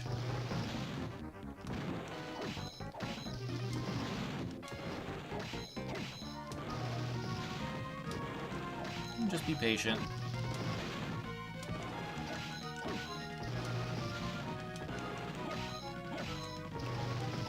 What's nice is the hands count as things you can hit. So you can heal really quickly. But Graham is kind of a joke with this sword. That's kind of why I was saying you break the game. Not only you knock out all the enemies, but you'll make the final quote-unquote boss a cakewalk. I was not even really worried about this boss.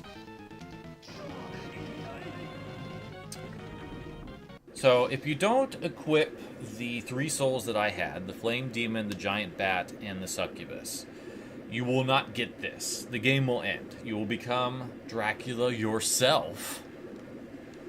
Because that's really the whole thing, is Soma Cruz is the true reincarnation of Dracula. Sorry, I'm getting ahead of the game's story. And the game just ends. With Julius confronting Soma in this room. But Soma gets a brand new evil look.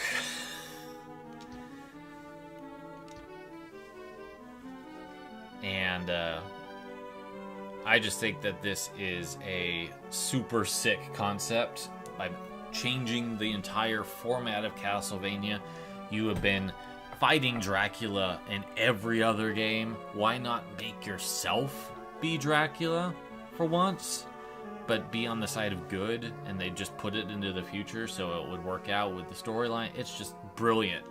This is one of the reasons I love this game.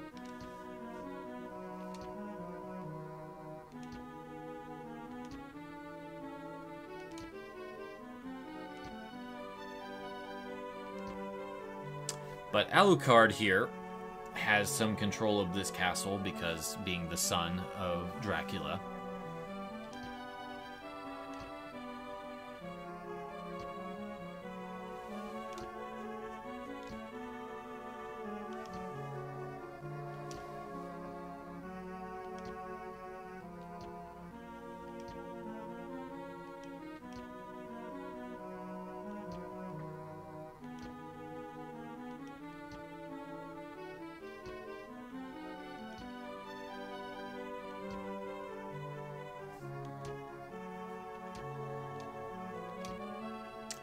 I think this is also a great boss room. It's very moody.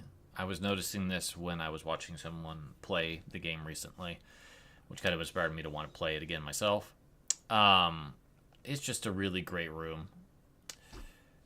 We're going to get Dracula's tunic, which is some of the best armor in the game, in terms of all of your stats. Plus, it gives you a nice luck boost, which is great. But the Black Panther soul is going to be one of our friends moving forward, because we don't necessarily need the bat for as much as we used to. But now we have a super dash. This is huge for us moving forward, especially if we equip the rune ring, because it's going to effectively negate this having any real impact on our magic. And now we can zip around everywhere, which is great. Combined with the super jump, we are incredibly mobile and can just shred through low-level enemies, because this does do damage. We can cut through candles real fast and just pick up money really quickly. It's just great. It's wonderful. And we are now at the point in the game where we've beaten Dracula. Fake Dracula. And have become real Dracula.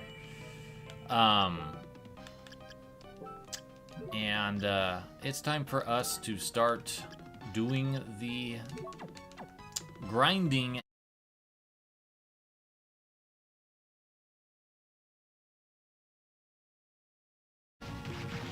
There we go. Becomes stronger when poisoned. So Hammer and Mina will react differently to you now that you're in Drac mode. So let's see. Our money's about where it was when I was last here. I've gotten some puddings. I'm going to hold on to all of the attribute swords, but Balmung I don't want. I don't want this sword. I'm not selling that. I can sell both these tridents. I don't really like that weapon. I can go away. Handgun's just kind of funny. The ninja suit can go now. Aurochs' suit is basically a lesser Dracula's tunic. We don't need the iron plate anymore. I'll hold on to Eversing. I'm not going to wear this. I'm not going to wear that. Oh, nice. We actually got the blocking mill. That rarely does parries, but not really worth holding on to. The black cloak is better than the crimson cloak. Get rid of the ordinary pendant. We have Satan's ring, which is great statistically. I don't necessarily need the lucky charm anymore because the rare ring is basically it, but better.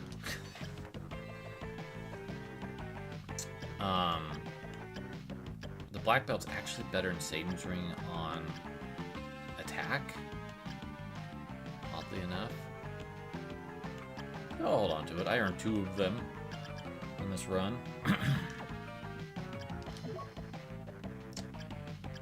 So selling all that stuff was helpful. I'm just taking a quick look to see if there's anything new and exciting in here. I don't think we're going to get too much else new stuff. And we're close. We're now 2/3 of the way to the Soul Eater ring.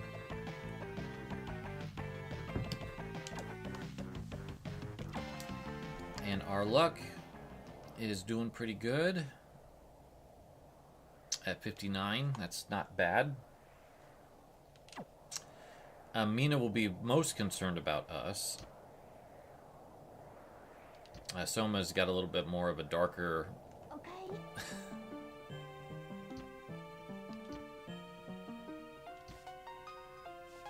darker persona in terms of his personality.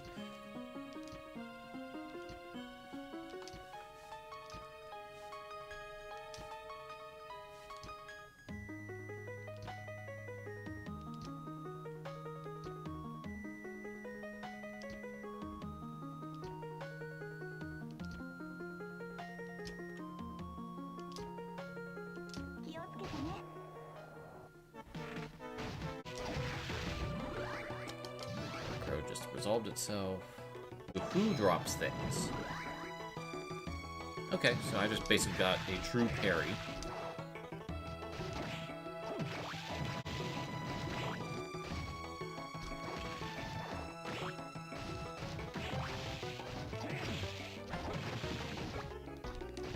Strip.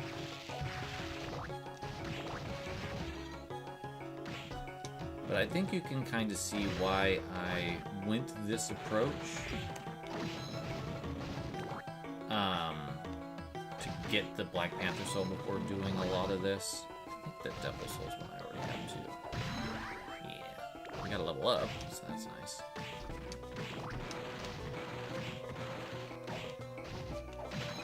We can now kill the Metagoran in one hit, so that's great.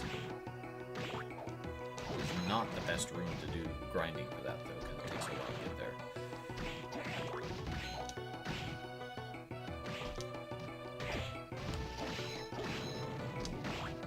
Not the best room for the disc armor, either. The Manticore, though, this is the only room that it's in. And we need that soul, so let's just spend a little bit of time on that. It's not going to take too long, I hope.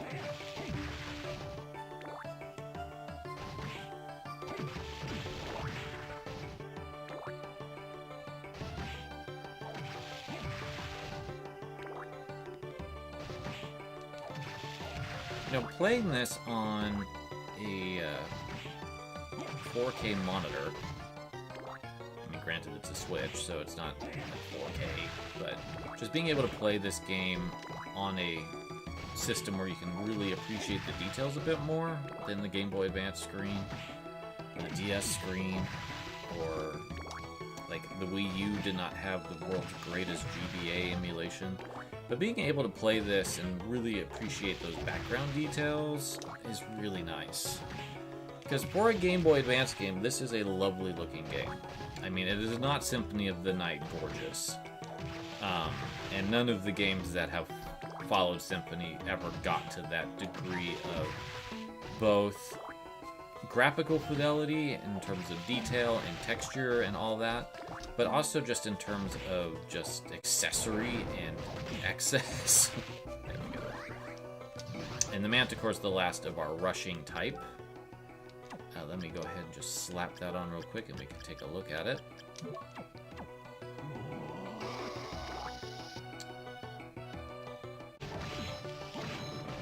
Great.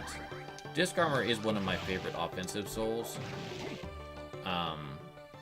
It's pretty quick. There it is. And it hits twice. And it has decent range. Not the best range, but it has decent range. Okay, this is a great spot to try to get the Imp and Gorgon Soul.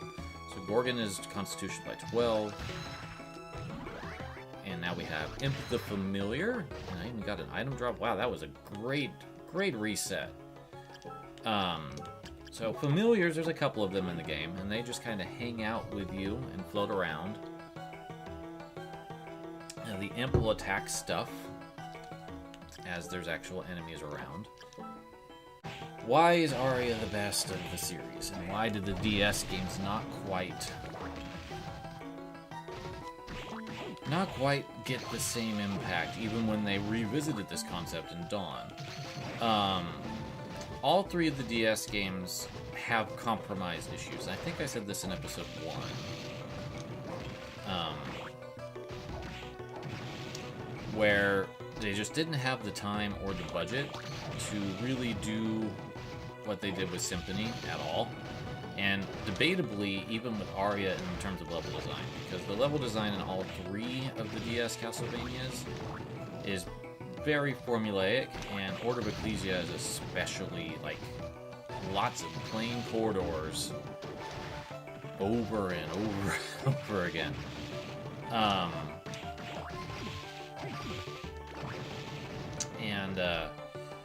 That's one area where I just think that you can't really do a whole lot about. If you are forced to get a game out in a year, because I think the time frame between Dawn and Aria was a little bit longer. There we go. But Dawn to Portrait, I think, was a year and a half at most, and then Order was maybe another year and a half. And honestly, there's just not a whole lot that I think Iga and his team could have done on that front, since Konami wasn't supporting the series the same way. Or, like, never has supported it the same way that they initially did with Symphony, because I just don't think anyone was paying attention to them. So they were able to get away with stuff that they might not have been able to get away with.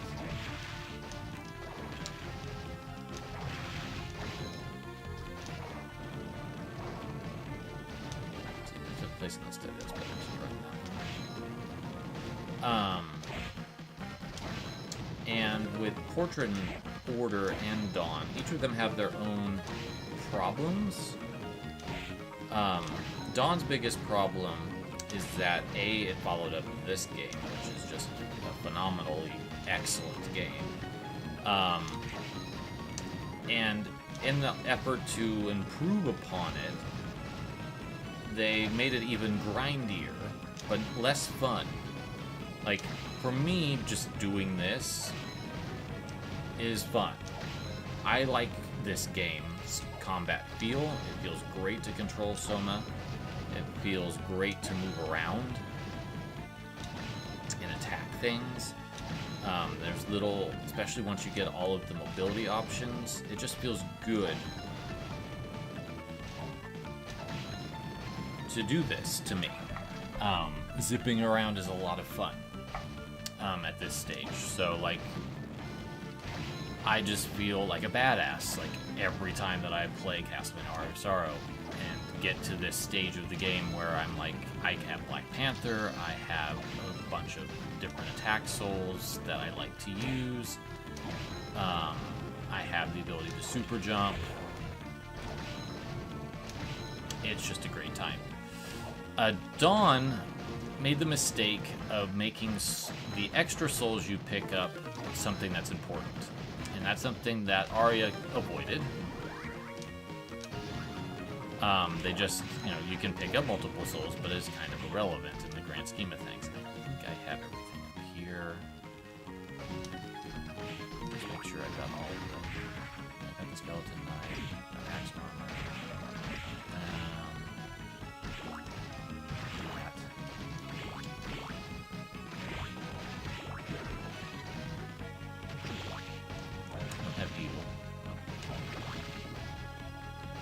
Miss the milk.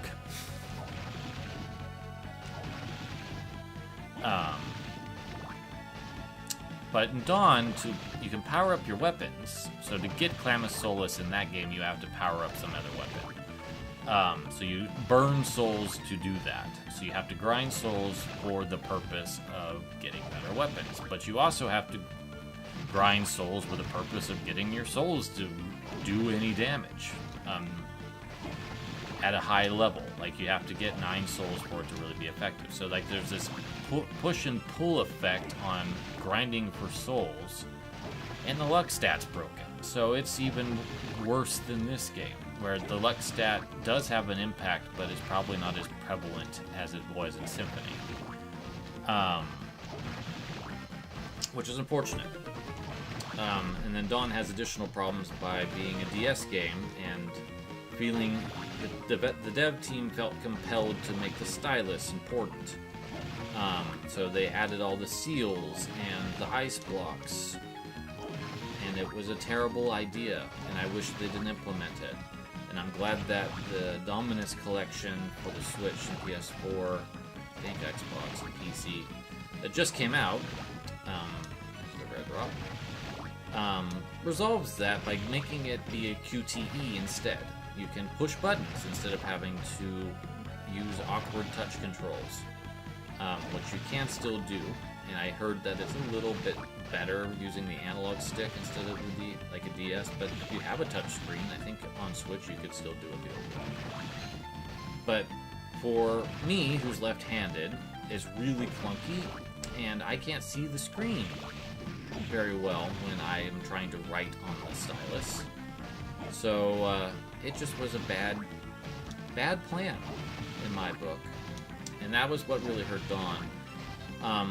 But you really see the time crunch in the back half of the game. Like, the first area of the game is fantastic. It has the best track in the game. It looks really cool. Like, you can make snow fall off the cars. We will eventually play Dawn on this channel, I think. Once I get Dominus Collection next March physically. And eventually I want to get this physically too, considering placing an order with GP, since they somehow got their hands on a whole bunch of this stuff from Limited Run. Anyway, that's the issues with Dawn, is that they took the wrong ideas from the Soul system and doing this type of thing, and just made it a lot less fun. Portrait is my favorite of the DS Castlevanias, and I think that it has a lot of great ideas with having 2 different characters with 2 different play styles. There we go. I think it's a fantastic game, but it also feels really development crunched. Perhaps more so than any of the others. Because, like, there's cool ideas in there that you can just kind of see they started implementing, but they didn't implement, and you just kind of go, aw. And that's kind of sad.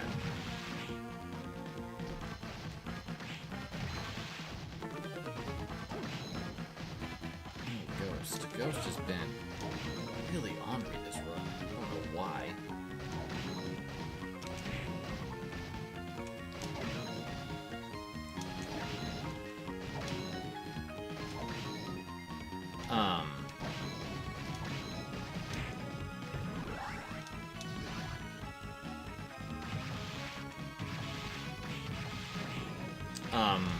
And they repeated the 4 painting motifs, but with hard mode after you get past the lock area. Where you basically determine how you're going to continue the game.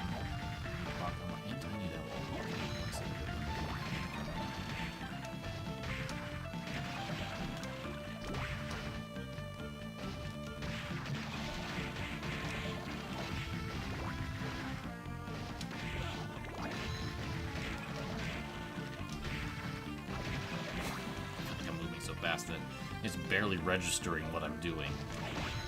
Let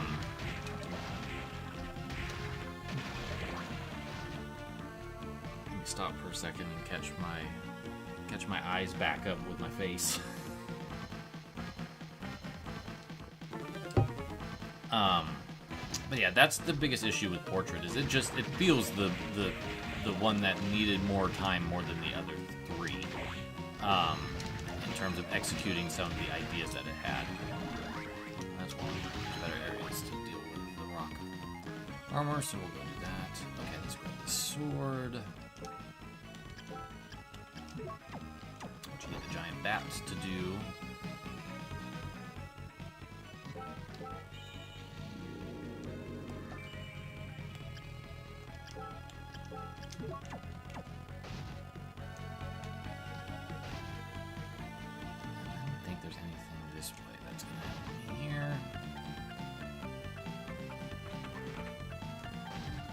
And then with Order, I think Order has probably the best feeling combat of the 3D games on the whole.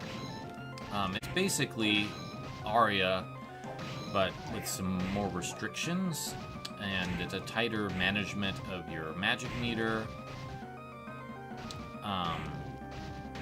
which is kind of like a stamina bar. It's probably comparable to a Dark Souls-esque game, to be completely honest. Bone pillars.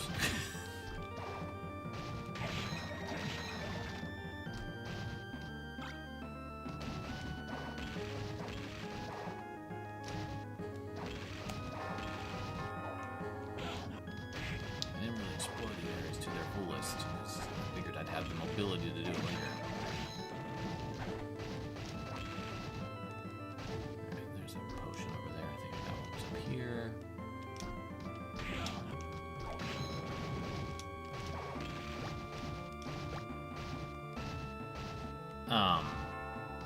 So while I think Shanoa might be the outside of Charlotte, because I think Charlotte's playstyle is really good, although she probably could have used a little bit more polish in the grand scheme of things.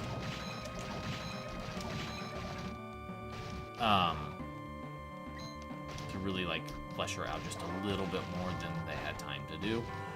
I think Shanoa is a lot of fun. She just doesn't have the mobility of Soma. She doesn't move around as smoothly as he does. She has a very awkward super jump mechanic. Like, very awkward. Whereas, like, why did you even do it this way? It makes no sense.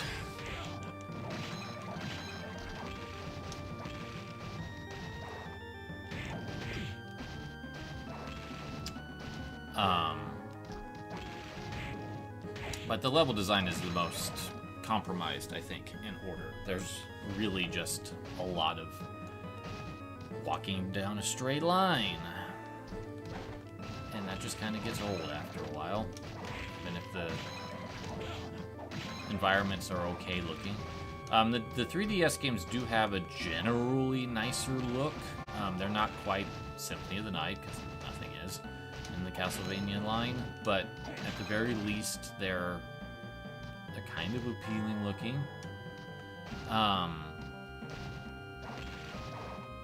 in contrast. Like, I think that Aria of Sorrow is one of the best looking Game Boy Advance games, but it's a Game Boy Advance game. The DS games generally have just a higher fidelity look. Oops. That's closer to Symphony, but I think that's part of the reason why aesthetically they hurt a little bit more to look at, because you know that the power was there, it's just the money wasn't there. If that makes sense. To actually really get the games to look as good as they could. That's not to say they look bad, but you can just kind of feel the budget in those areas. In contrast to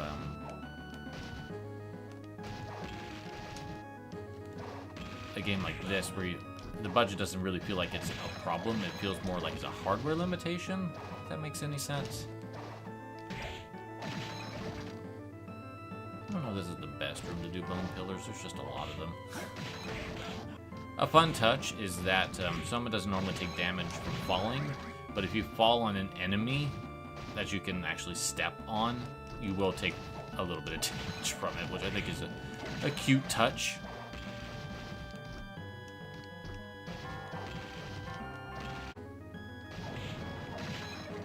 There we go.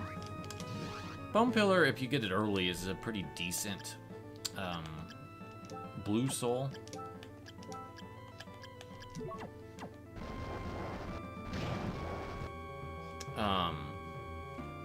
It does kind of go quickly, but it's pretty decent.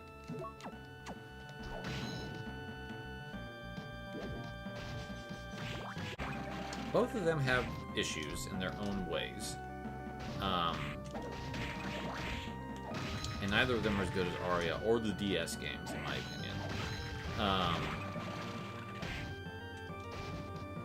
So it was Circle of the Moon. Circle of the Moon was the first, and it was not made by the team that made Symphony. It was by the team that made the 64 Castlevanias, if I remember correctly. So it just kind of has a different feel and vibe than, you know, the majority of what Iga's team worked on, which is Symphony, Harmony, Aria, and the 3DS games, plus the PS2 games.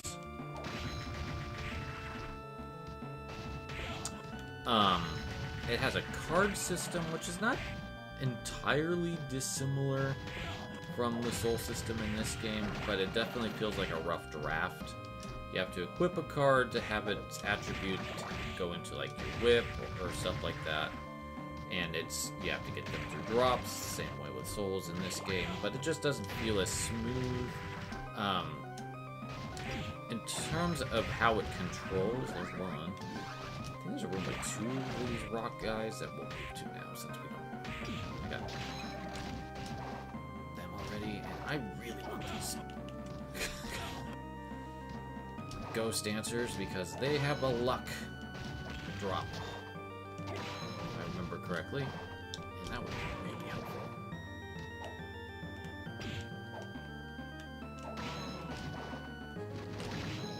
Still in Gargoyle too. This is actually not a bad room for all of that. Tall hammer, a weapon I'll probably sell. But let's go into this room because we're going to get a lot of ghost dancers here.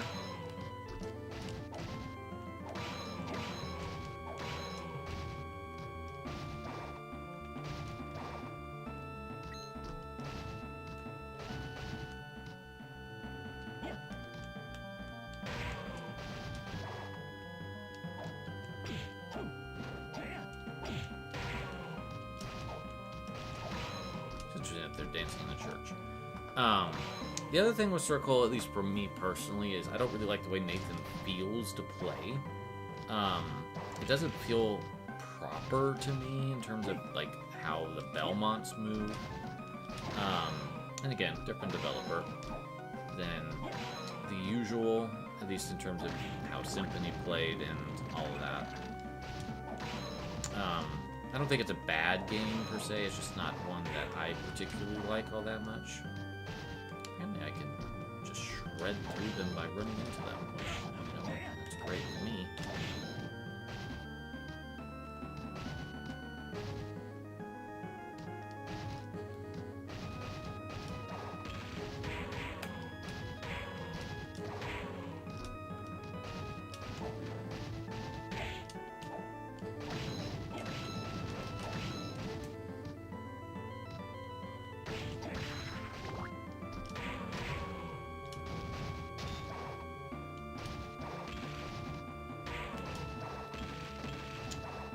they're the luck one, I think they have a little bit higher drop rate.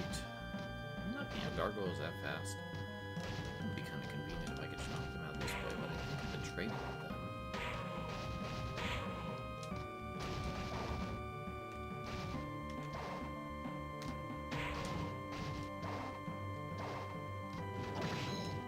Harmony was a return to Iga's team at KCEO.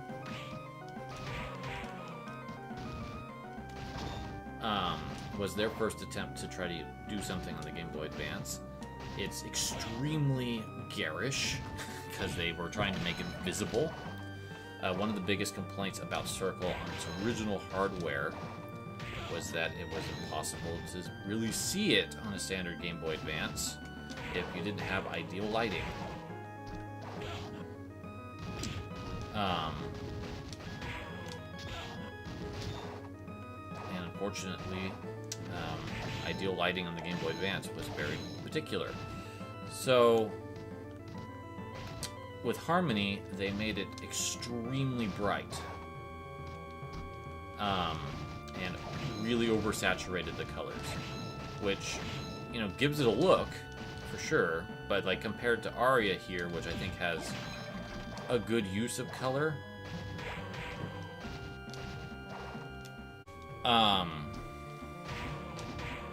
I like it more than Circle. I will say that. There we go. So that is a luck by 4, which is not the greatest boost, but it's something. I'm pretty sure there's a luck of 16 somewhere in this game, like all the other stats. But at the very least, we can call that one over. 3 gargoyles in one place, though, is not bad. I just wish that this room had more going on up here. The door.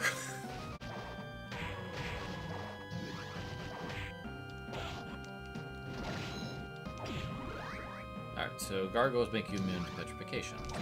Makes me wonder when the little Medusa heads do. Do they make you levitate in place? I don't know if I remember. Alright, let's warp back to Hammer real fast, and we'll sell some of the loot we've picked up.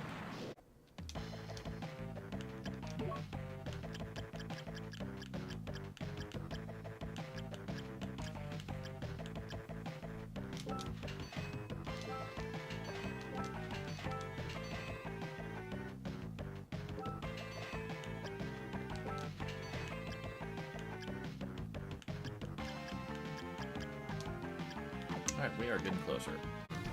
But Harmony was the first attempt to put a Belmont into a Metroidvania, and it was okay. In the grand scheme of things, there's just something about it that feels like it was a work in progress to get to Aria, to me. The music also just, it's well composed, but it doesn't sound particularly great on the Game Boy Advance. Is there any reason to even go up here now? I don't think so. So let's warp. Where do I want to go? I gotta touch a corner over here.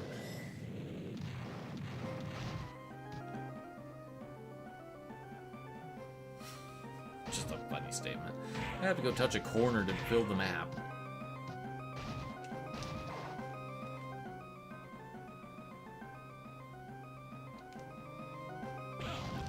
It's kind of a weird corner too, because I think you actually have to get to it from here. Yeah, I didn't unlock this one. Hidden room. $1,000 more.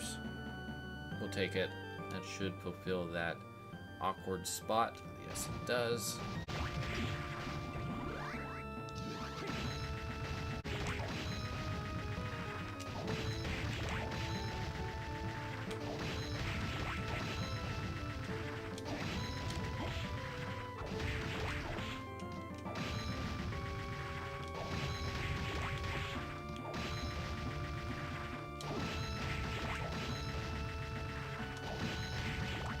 Finally!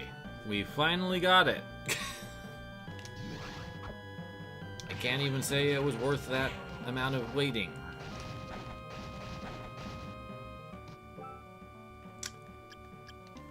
Let's go sell all of the rapiers, copper armors, and hammers.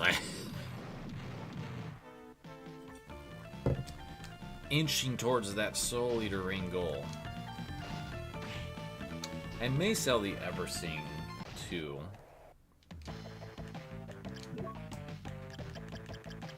Because at this stage, I'm probably not going to use it.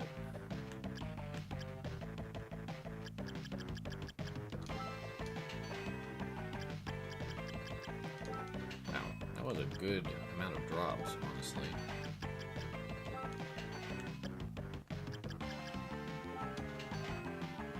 Alright, let's just push ourselves over. I would like to not do that anymore. I would like to maximize the ability to get souls. So we now have the Soul Eater ring, which is going to make our life a little bit better. Because it raises that up. So let's see, where do I need to go next? What am I still missing? So the front page is done. I know where I need to go to get him.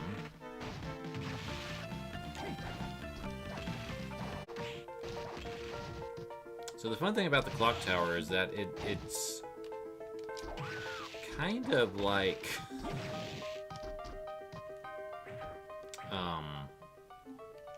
the worst place to do all the speed stuff. Hey, we got the Heartbeat Soul.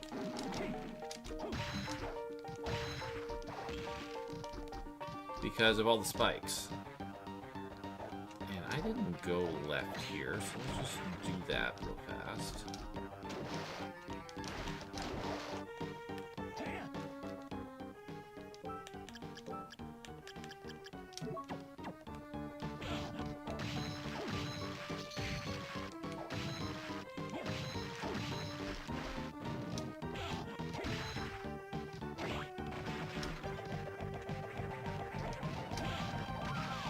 There's a room with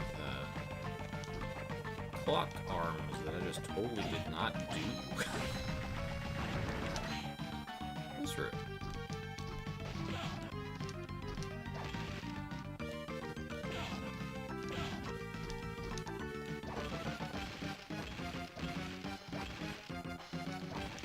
Which has a weapon that would have been helpful earlier, not so much now.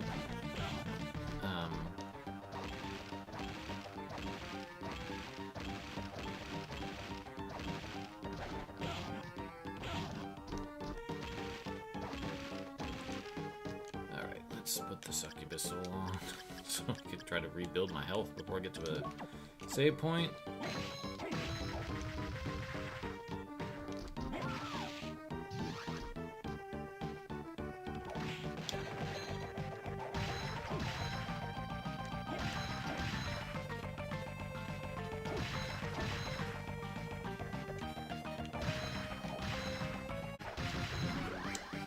Alright, the Medusa head is the ability to stop in mid-air. It actually wasn't too long of a wait.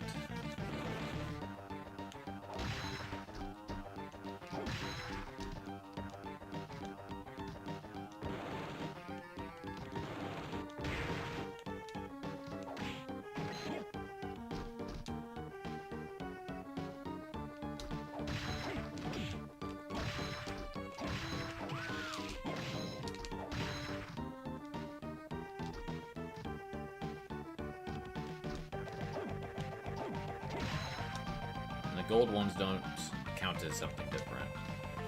This is the pitch black suit, which is like the below Orlix's Aurochs's tunic. So it's kind of like the third tier, but once you have Dracula's tunic, you kind of don't need much else. But it would have been a good thing to track down maybe when I was here in the first place, but I just didn't go this way, because I was focused in on what I was doing. And this is not where I would prefer to hunt Valkyrie or her soul. Now we gotta get out of here.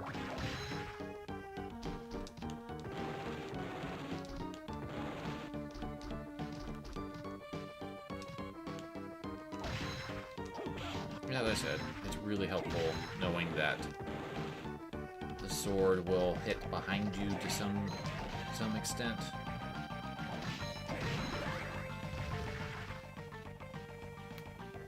Okay, there's the hidden room that I was not able to do because I ran out of health.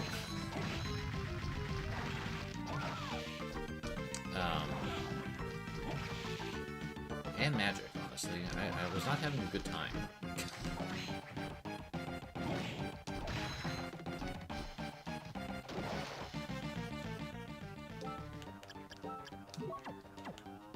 think I got a pretty good health refill there.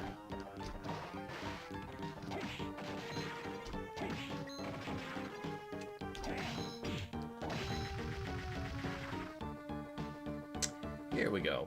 So let's try... I don't know if the handgun actually gets far enough.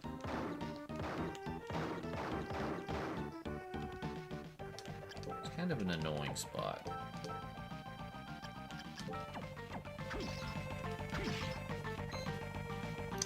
This particular one.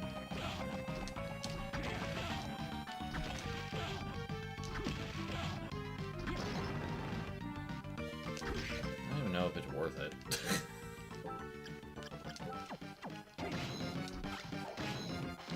It's a Mistletoe, which I got from a drop from a Dryad, if I remember right.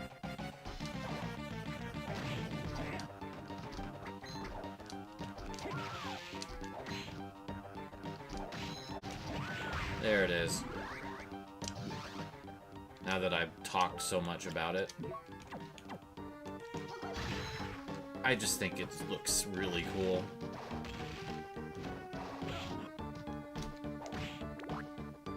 Probably be using it for the rest of the game because it works pretty well.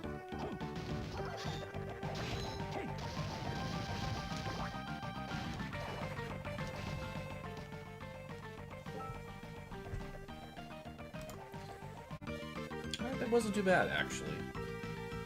The last time I remember dealing with this thing, it took a long time. But this is a blue soul that gives you a temporary strength boost.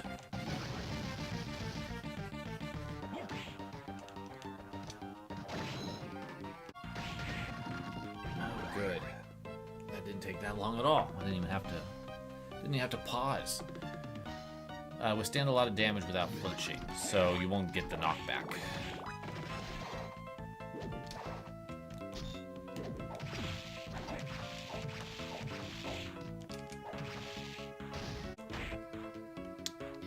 Discovered that that's a great soul on them too. I guess it's not quite one hit yet for Rennies. Alright, the Red Minotaur, let's show you that one, because this one is kind of bonkers. This is one of the most XP spent, but you will do so much damage. And it's huge range. It's practically a screen clear. Okay, that didn't help me there. But they just know right where to put themselves to just have me ping-pong off of them. Gain strength as it loses HP. Well, at the moment I am kind of low on HP.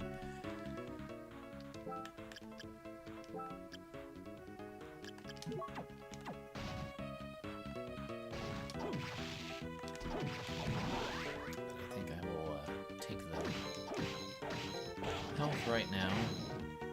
Fantastic. So the Stolas is the best intelligence. My defense is at least that high.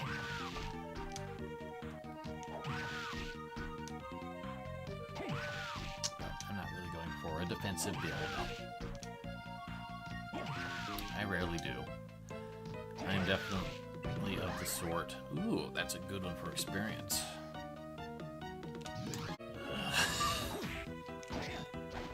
Final guard. I don't think they have any weakness whatsoever. I don't even know if I've killed one yet, so I might have to dive into the encyclopedia here.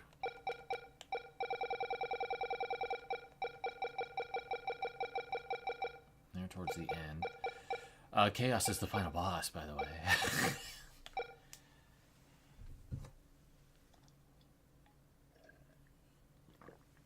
So they have 1,200 HP. They had dropped really good loot.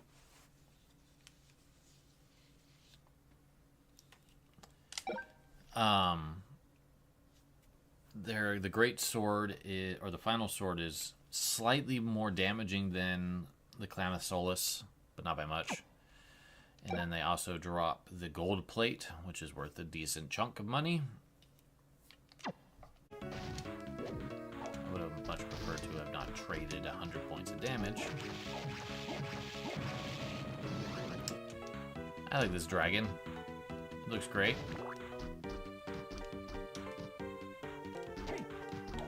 I just randomly attack the ceiling just to make sure I'm not missing something. I also like this guy.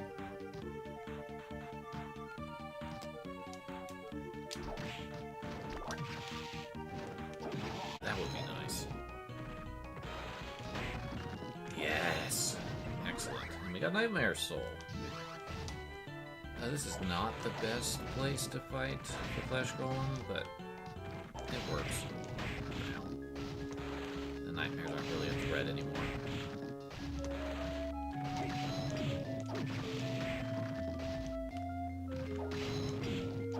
I think that works on all of the golems. I had the chance to get rotten meat and I just walked away from it. How could I? There we go. The Flesh Golem lets you eat the rotten meat. So now I should be just like peachy on healing for like everything. There's an Arc Demon up here. I haven't got his soul, but I literally just got it. The Soul Eater Ring is nice. It does help.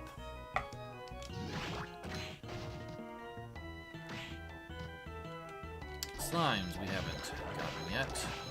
There's two right here, so this is not a bad location.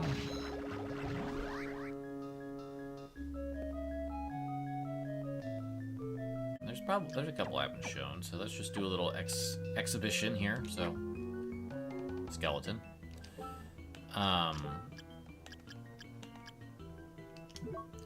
I showed the winged skeleton a long time ago. I think I showed bat. Killer fish. If you're not underwater, though, it does that. But if it's underwater, it will rush out and attack things. Kind of limited in use.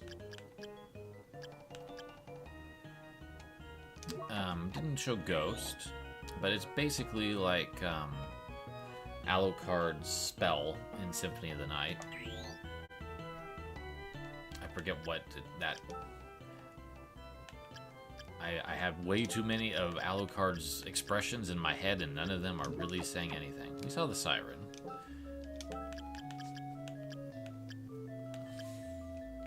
Rock armor, which has been the hardest one so far. Just throws a rock. I don't know why that one proved to be so nasty. Tiny Devil's actually pretty good early on. It's kind of like a weaker Flame Demon, but it's pretty good early on in the game. Flea Man is, you get to make one, and it just runs around and is annoying like the real thing. Cockatrice lets you cast the same type of petrification beam that they have. We saw Werewolf. Harpy is feathers, which go in front and behind, which can be useful when you're surrounded.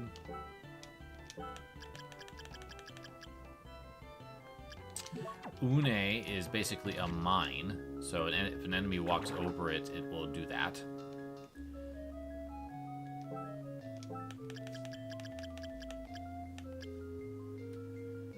Needles is another type of mine that will eventually explode and just send shrapnel everywhere.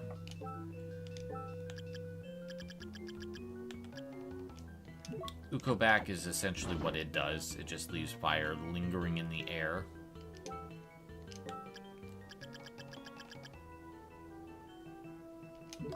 The fish head has its own fireball. It's not as good as the flame demon, so it's kind of like a basic version of that.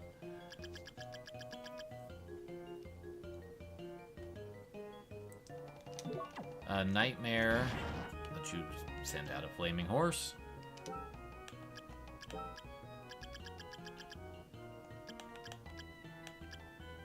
Slime hurls slime balls.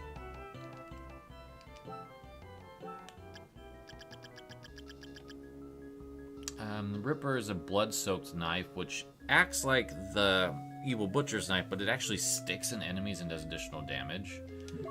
So I'll meander off this screen and back onto this screen, and we'll try to get it into a slime. There we go. So that's how that works.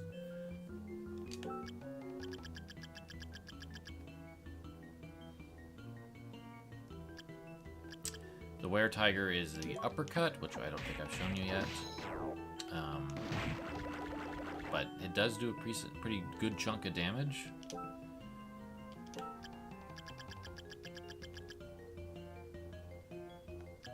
Skull Million is a slash attack. That poisons enemies, which is kind of nice. Gladiator is a goofy one. You throw a wheel.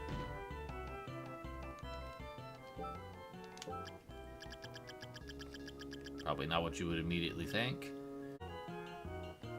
Alright. We are in the room where we can actually do something helpful to ourselves, and that is to get a soul that we need, and this is what the Chronomage soul is for. Plus, there's a convenient save point right across the way.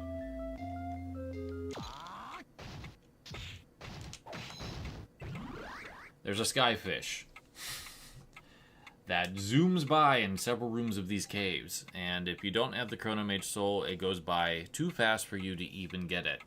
The fact that I got it on the first try is amazing, because it usually takes a few more. But it boosts your luck and your strength temporarily.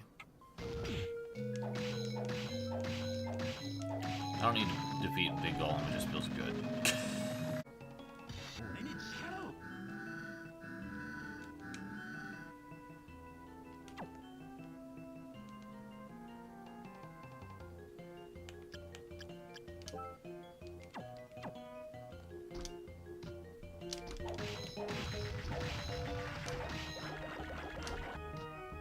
But it's based on how long you actually use it.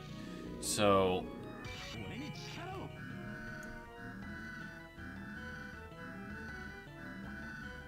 it takes that much mana to actually charge up to its full potential, but it's really cool. Like, it's a cool sprite of the angel that overlooks Soma.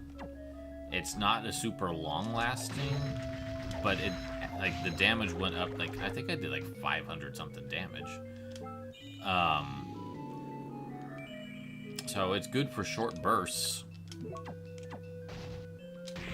But that was why we came down here, was to deal with that guy. And now we're basically done there.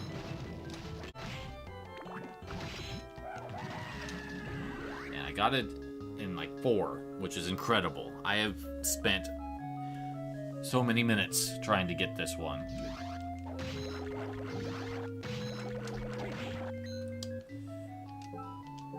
We'll show it off since we got it.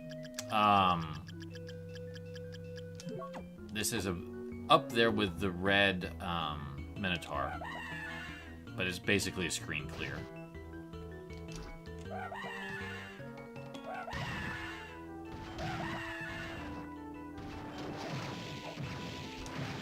If things are in range of it, of course. But it takes a lot to use. I think we need to you get the poison worm and the regular worm. Ripple Laser, which is a Gradius reference.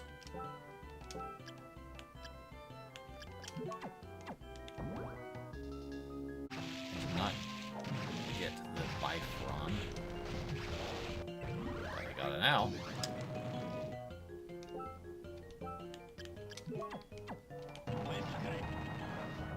It's a pretty good soul.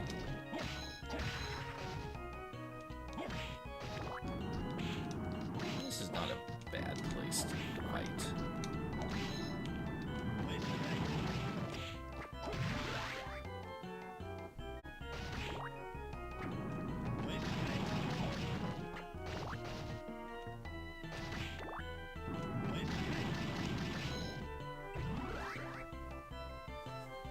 I forgot to pause that whole time.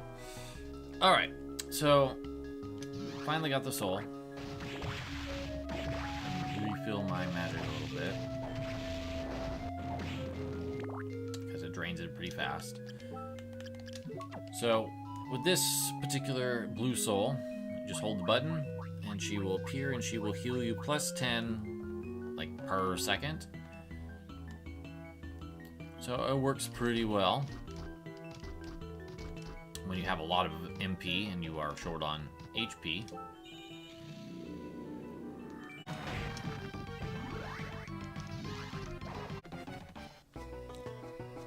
Okay, we're back up here. There's a little mystery room at the top center of the map that I think has something to do with this space.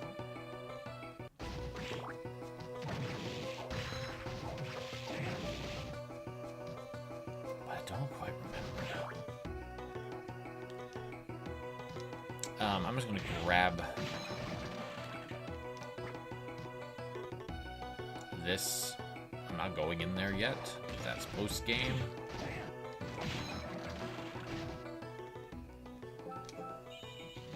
Just to fill up the map a little bit more. We are so close to 100%. Do I have any of this? I do not. That's the greatest fighter in. Gotta jump up.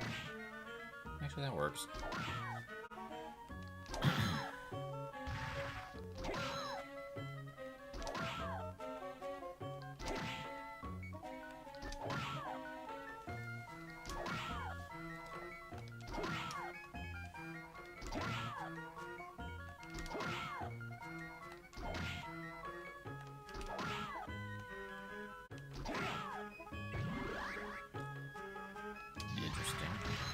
I don't know if I've ever used that soul in my entire life.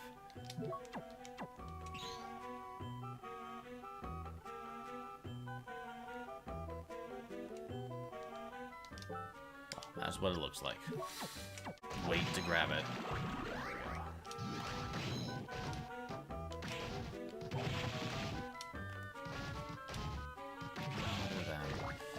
I think there was stuff up here that I made difficult for myself by defeating the bone pillars, so I couldn't get them at the time, but I can now.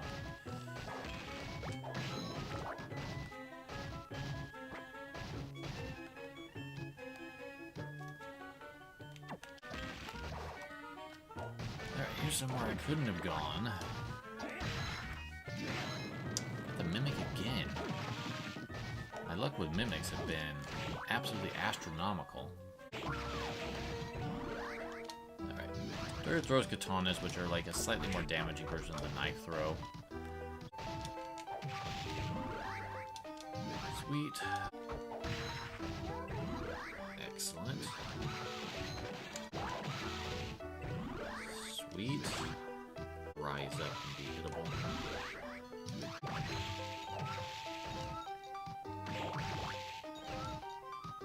I've had some interesting luck on this particular run. Getting the Kioma Demon pretty fast was great. Getting the Mimic really fast was great. Where's this dude glitch?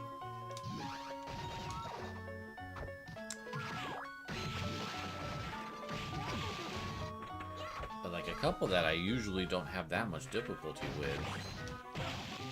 The rock armor was ridiculous. Even with this, I think I did that right before I got the Soul Eater ring.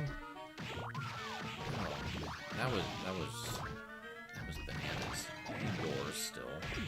I'm going to the other place where you're at, so I'll just deal with it there.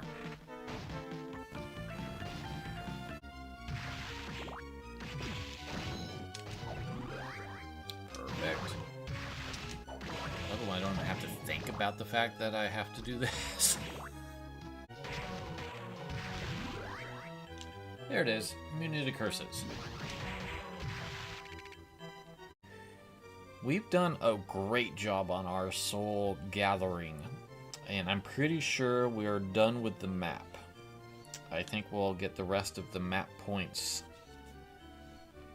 with the last area of the game. But soul-wise, we're doing great. We have 3 that we need to get in the sewer area, which we'll be focusing on first. We gotta grab Altair, which is the bird that drops the Ripper right outside the place where the kicking skeleton was. We gotta get some gremlins, which are the green gargoyles. I gotta remember where those are. We gotta get the giant worm, we gotta get the dryad, and the poison worm, and the were-jaguar, which looks just like the were-tiger. But the were-tiger is the uppercutting one. The were-jaguar is the one that just throws punches, and they're in the arena. And Mudman in the forbidden area. This mystery one here, 91. And the giant skeleton is also in the arena that I kind of forgot about. And then these are all chaos areas, if I recall correctly.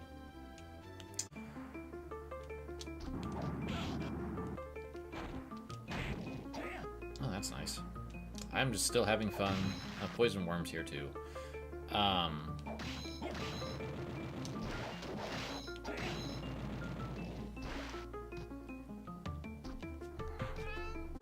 Alright, I got the Dryad's Soul. It grows stronger by stealing HP from its enemies. Switch to the Fire Sword to try to speed this up slightly. But now this is not the greatest place to do the Poison Worm.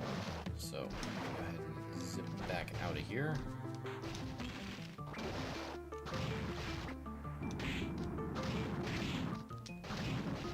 That's why I didn't get rid of all the Elemental Swords. They have a use. Then we got were-jaguar. Packs an extremely powerful straight punch. I don't know if it's as powerful as Balor's, but...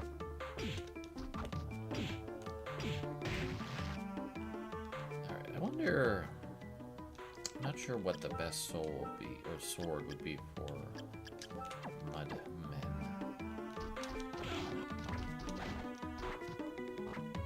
But there's more of them downstairs, so...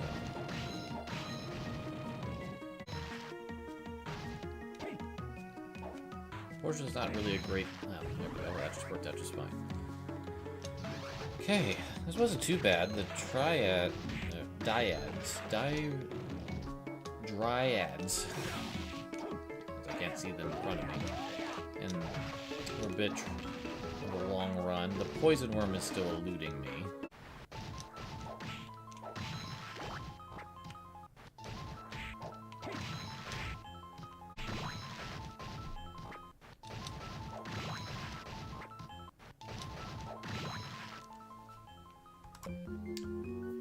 Alright, I got tired of doing it in that spot after about probably good 60 tries.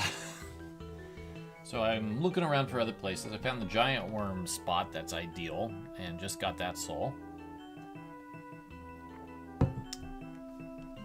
So if I don't move, I can heal now, which is kind of nice. Back in this room.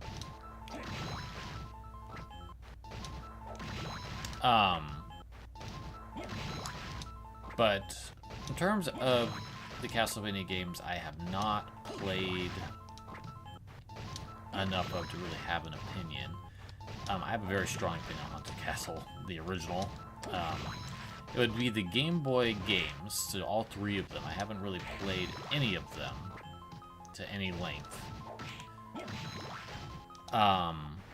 So that's going to probably be something I tackle for October. Because I'm recording all of these in about mid-September.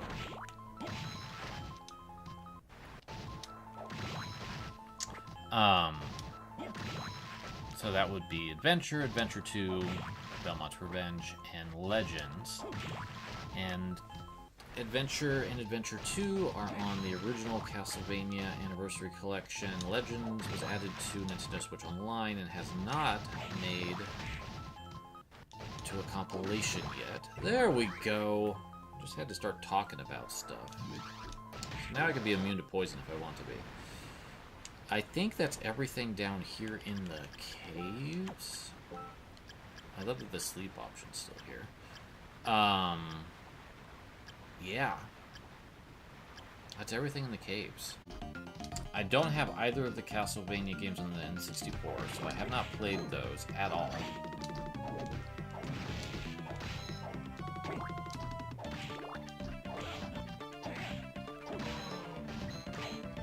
But I would like to get them at some point. I just haven't been at a place that sells them, and they haven't been added to anything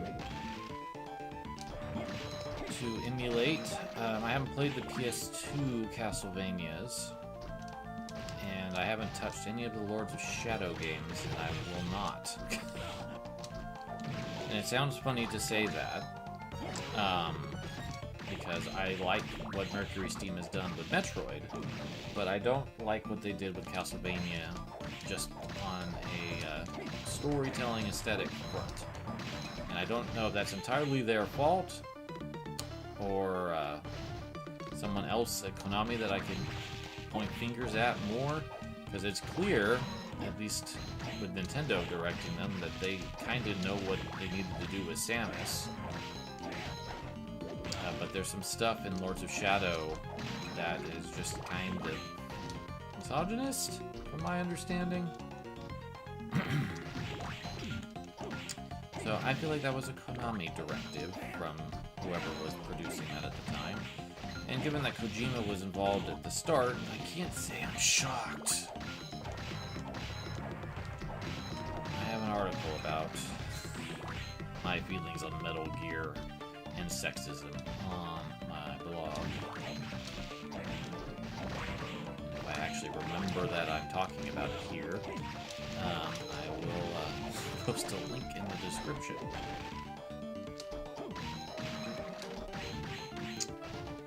Well, let's see, what else have I not played? I haven't played Dracula X Chronicles, so I haven't played the Rondo of Blood remake. I haven't played Castlevania Chronicles. I don't have it either. I don't think I bought it for the PS3. I don't think. My memory is not 100% sure about that. I don't quite remember what I have on the PS3. I haven't turned it on in a long time.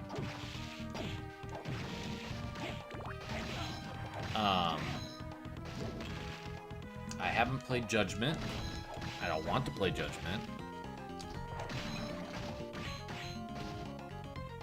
I'm starting to run out of Castlevania games I haven't played. I'm getting near all of them. I need to finish Castlevania The Adventure Rebirth. I started it. I got through a couple levels. I enjoyed it, but then I just got into a mood for something else not on the Wii. Kind of the same deal with Contra Rebirth. I enjoyed what I was playing of it, but just stopped playing it and didn't get back to it.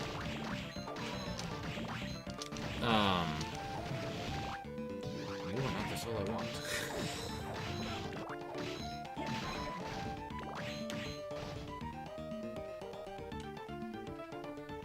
I have not played Harmony of Despair, which was the multiplayer one. I haven't played any of the mobile games. So Grimoire of Souls or anything else of that ilk.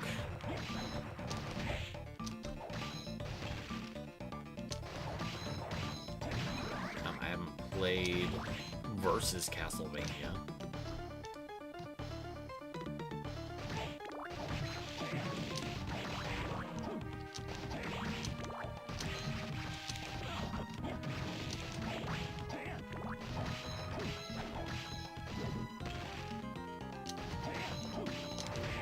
Or the arcade games that are kind of first-person whip stuff.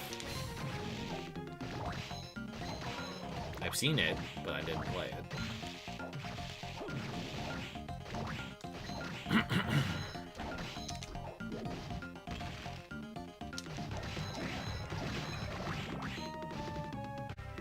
But I think that's about it. About what I've not beaten. I haven't beaten Simon's Quest. I don't think I'm going to. I respect Simon's Quest. I don't know if I like Simon's Quest.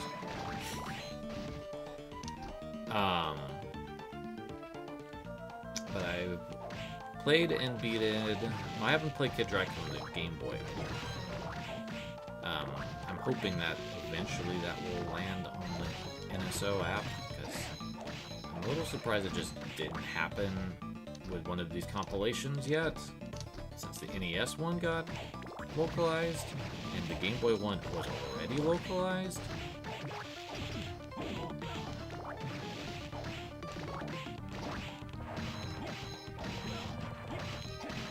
There we go. Well, we've gotten some souls. Let's do a quick soul check. So, giant skeleton. Very short-range giant skulls.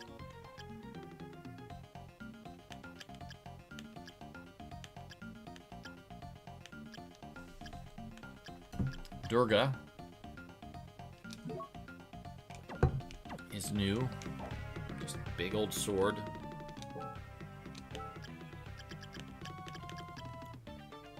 A student witch is a favorite.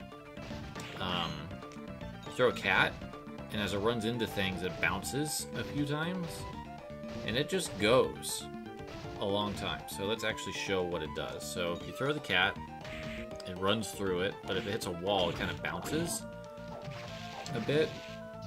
It's kind of fun.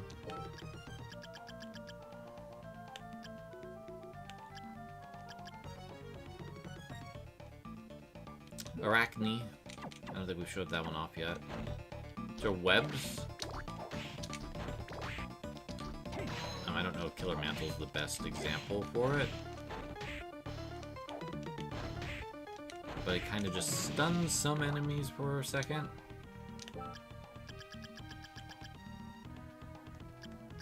Waiter Skeleton. You get to throw curry, which is just hilarious. It acts as a long-term attack. So if the enemy just sits on it, they'll take a good few hits of damage.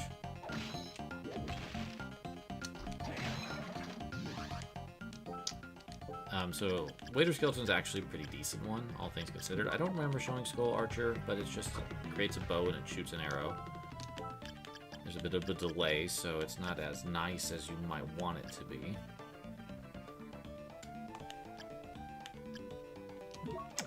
Mudman tosses mud. He's got a decent range.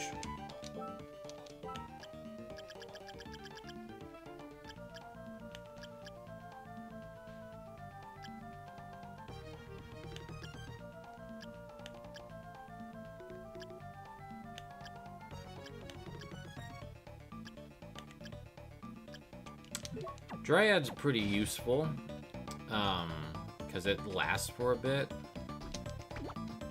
It's just kind of short range, and it's hard to get. But it heals you, too. And it lasts a while. So it's a pretty good set, soul, if you need to heal. Especially when you pair it with some of the other things you can do to heal. Were Jaguar is that. It's not that different from Balor's, but it doesn't hit quite as hard.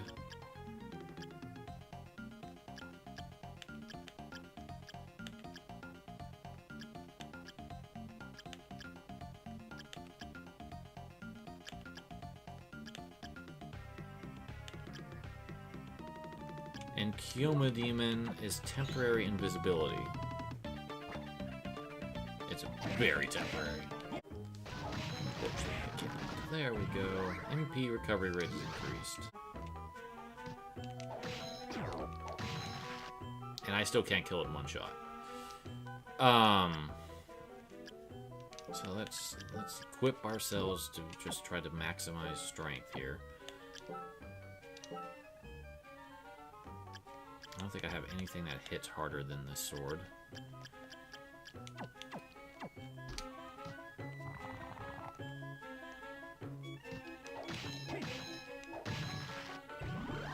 There we go. Glad that only took 2. I have been here for half an hour on a past run. But this is helpful at the beginning of the game, if you actually get to destroy this thing after you beat the golem that's in this room. You can just buy things at much cheaper prices. You can go check that out at the store at some point. But we're getting close. This has actually been a relatively painless run of getting souls.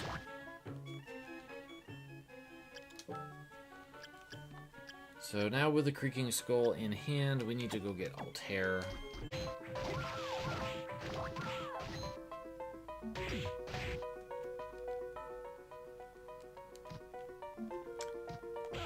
And once again, which the gremlin is here.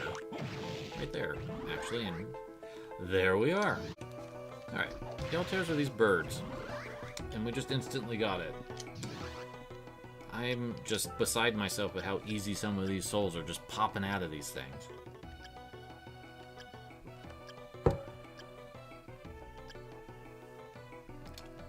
That's probably the final guard, and I can confirm that thanks to the encyclopedia.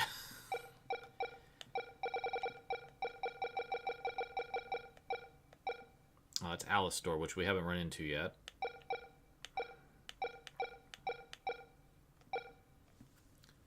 That's what the Mimic looks like. I've killed it so fast that you haven't even seen it.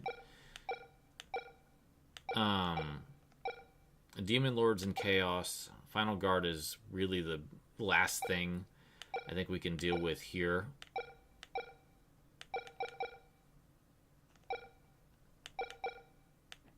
Yeah. So, we'll deal with Alistor in a bit. I'm not ready to fight Julius yet. Plot spoilers. I'm Dracula. He's a Belmont. That's going to happen. Alright, I ended up back at the shop because I was running out of HP fighting the final guards. So I wanted to just kind of show you real fast. So this is what Hammer's selling stuff for without the soul that I just got not too long ago. Let's go ahead and equip that soul.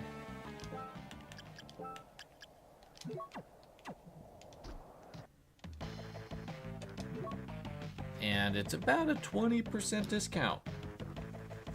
So it does ultimately pay off to try to beat that annoying creature that hardly ever stays in the room. Because it does knock, like, even like the Soul Eater ring is knocked down 60,000. So it is a worthwhile thing. It doesn't really help your selling of stuff, which is probably not too surprising to learn. Alright, that took a while. Took a few health refills, a few MP refills, but finally, we have the final guard.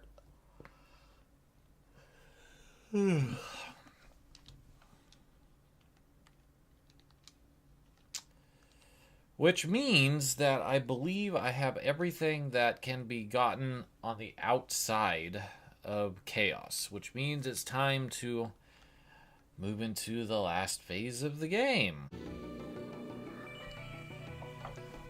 It is time to embrace the last steps of the game.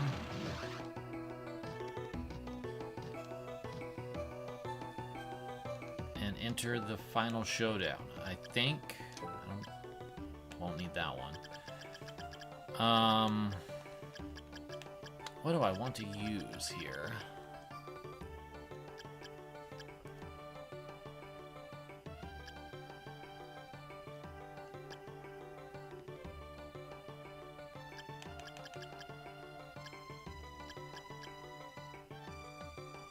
Go with Legion, I think probably best.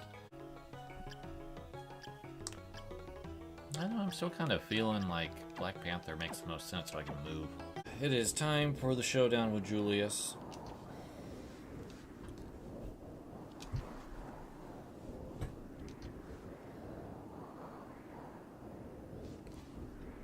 Probably the best fight in the game.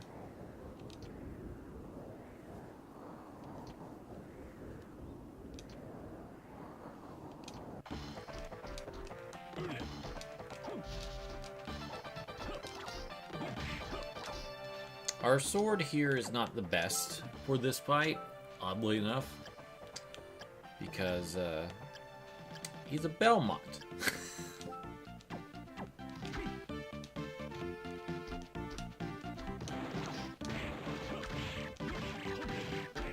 But the Sword of Darkness works pretty well.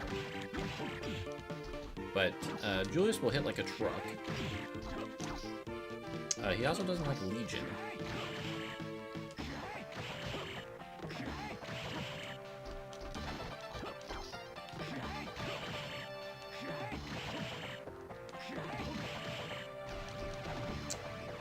We want to get away from that.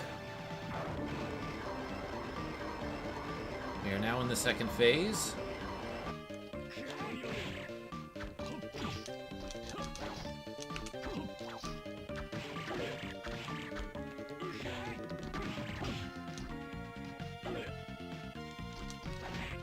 I think this is just so cool, being able to be on like the opposite end of these battles with fighting a Belmont yourself.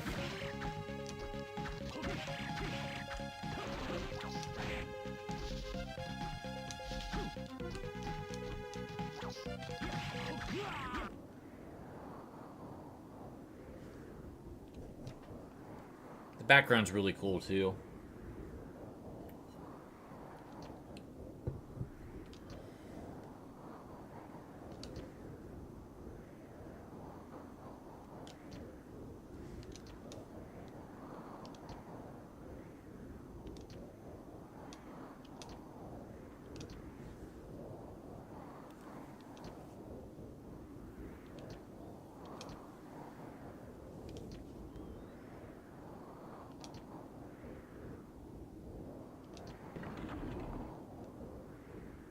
Great fight. So, we are now in Chaos. This is the realm that Dracula thrives in, where his energy lingers. Chaotic realm. It's very, very surreal here. It reuses bits and pieces of the maps that you've been running through.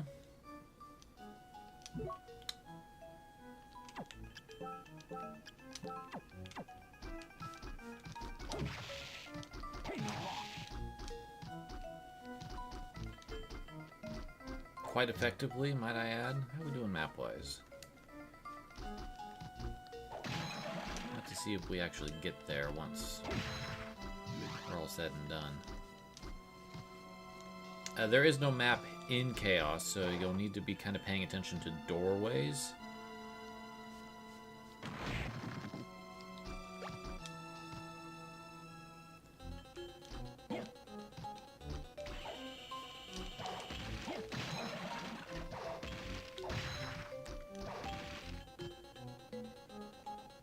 Some of them will have loot, some of them won't.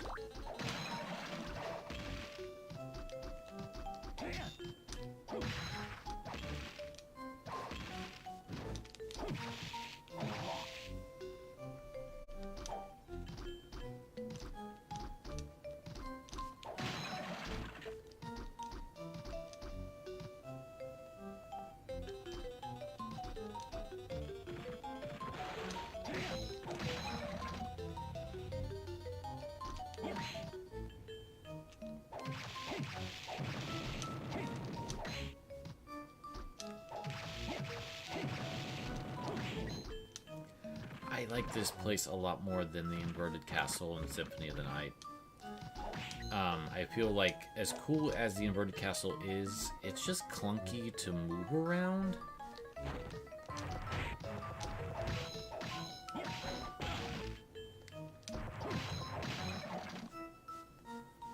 Because the ceiling's upside down, and then there's just stuff about the map layouts that just kind of clash with that.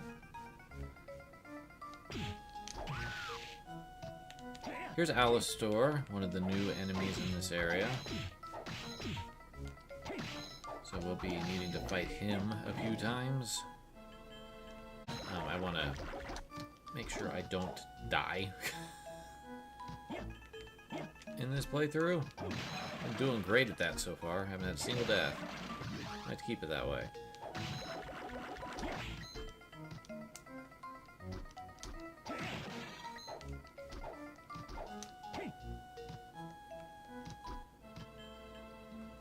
Alright, here's the first save room.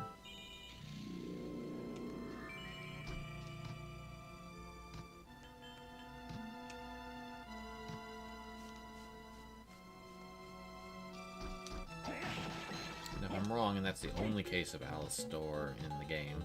And we'll go back. I'm pretty sure he's somewhere else.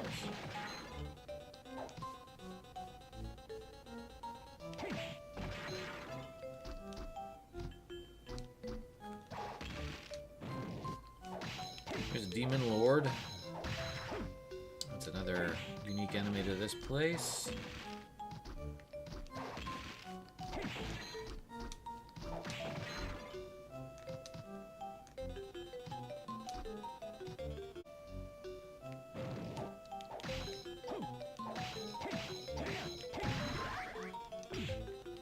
Level up out of it.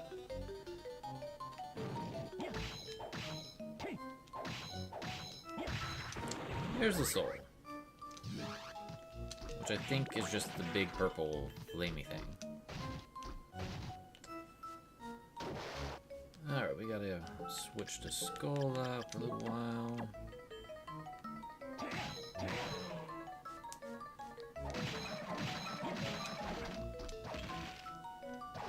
I feel like this particular room doesn't change too much from like the real room this is based on, because they're all just kind of there still.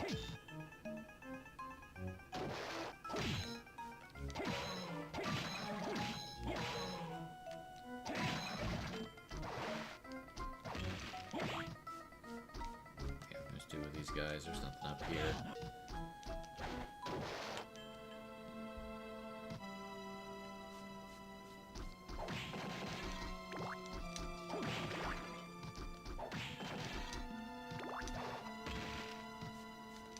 Succubus. Another final guard.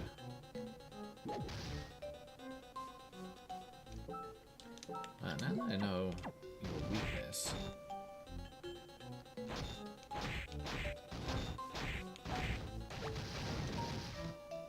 I'm not going to be too bothered about actually spending the time to fight you for once.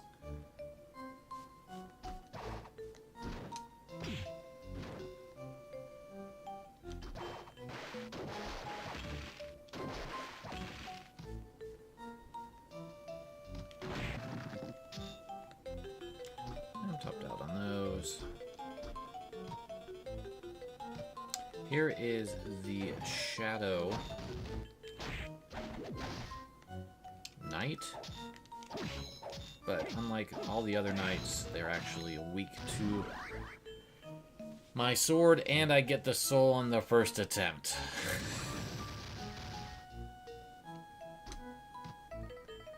No complaints from me at all about that.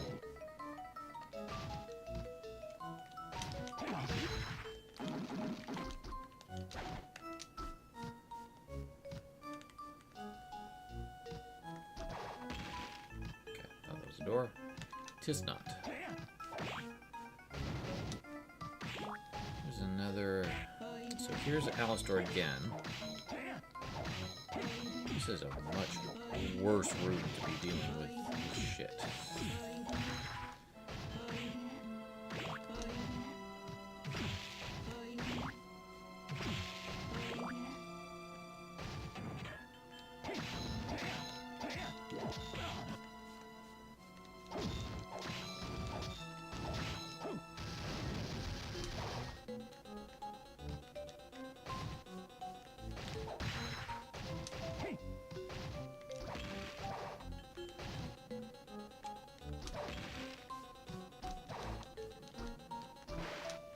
here is the boss.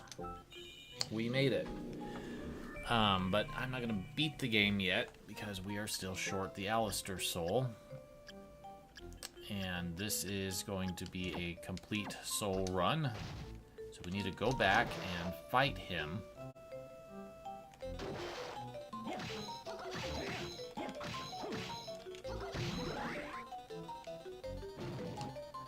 And level up. This place is great for building up your stats. And it figures the last soul I need is going to be really stubborn. The other two were not bad. There we go. There's our other familiar. So...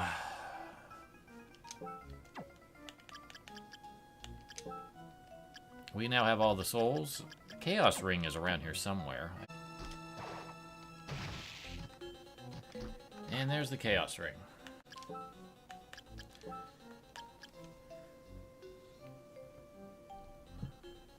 I don't think it does anything particularly more special. This ring puts final MP cost into 0, it says. So that means that I can now cast magic infinitely. Which is great. So I'm basically... can do whatever I want. At this point in the game. So here's Alistair the Familiar. It's the sword. And it follows you around and it'll attack things. We might as well go through all the souls that we didn't touch on now that we're done. I don't remember all of the... what other souls we might have gotten other than the Archdemon off the top of my head.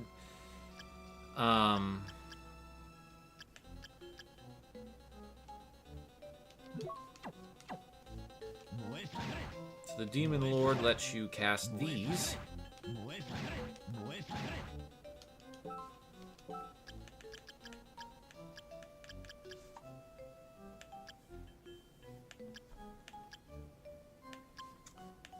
Pardon me as I go through this slowly.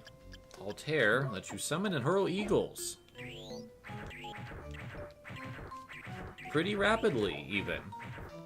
So you can spam that pretty nicely.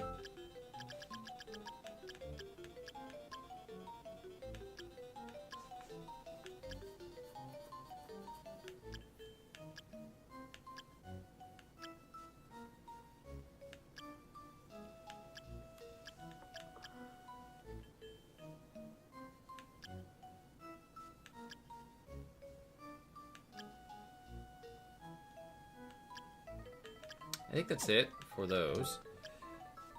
We've seen that. Seen that. Seen that.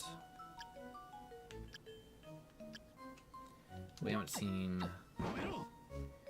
Boer yet, but just a nice little rotating flame wall.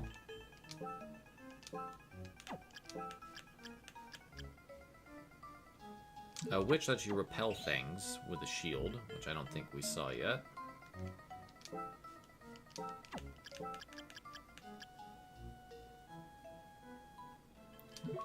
The Great Armor is a charge that boosts your strength while you have the button pressed.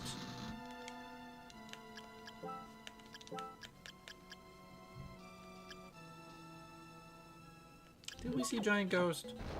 Yes, we did. I remember it now. Catoblebus is basically Bone Pillar, but with the petrifying ability instead.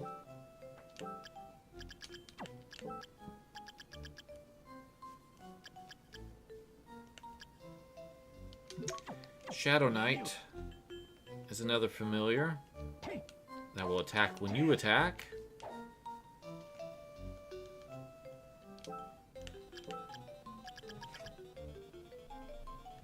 Creaking Skull just gives you this gigantic bone arm that attacks when you do.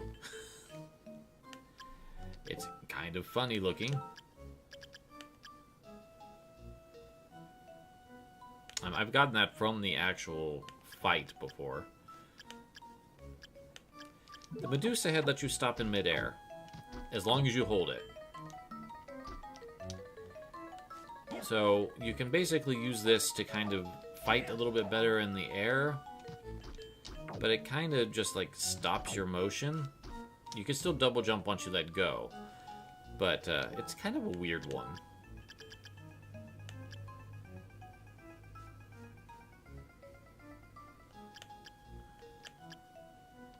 Persephone gives you a vacuum, and if you put that up to an enemy, you'll get HP out of them.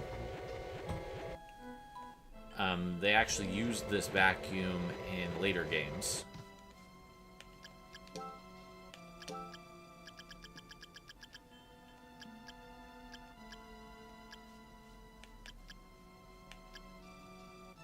And we've seen all those, we've seen the familiars, and we've seen death. So those are all of the souls that have things going on. Chaos is not terrible, but it can be tough if you don't position yourself in the right place.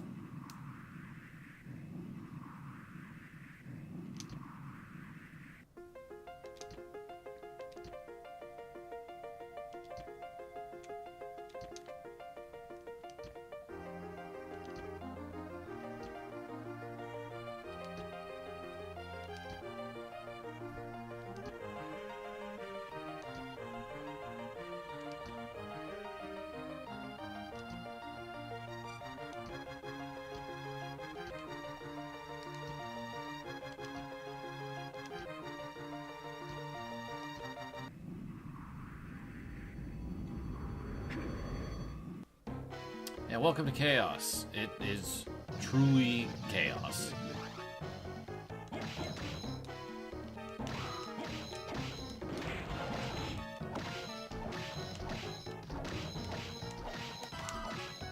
Technically, your souls have been locked.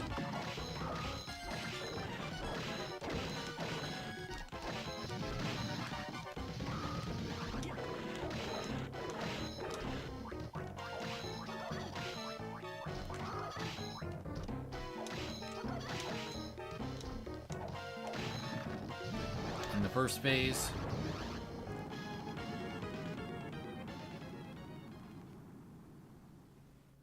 but now we're moving into the second phase.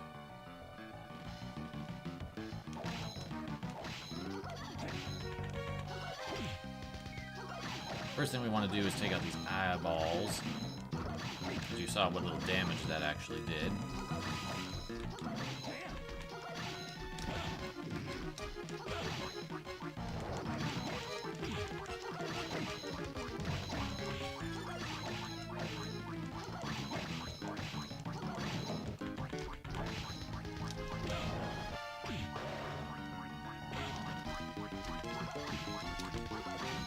Sure is nice having infinite mana.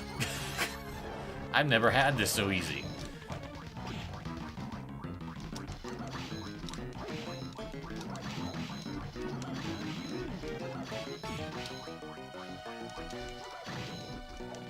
Okay.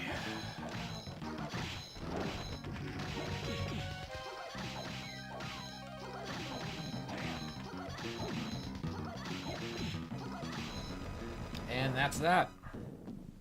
We have successfully beaten Aria of Sorrow proper.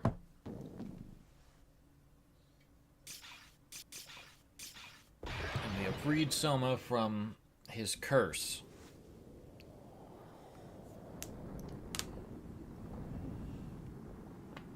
Of becoming Dracula. He may still harbor the dark power, but he is not going to be bound to Dracula's will. And the castle has been sealed back in the eclipse.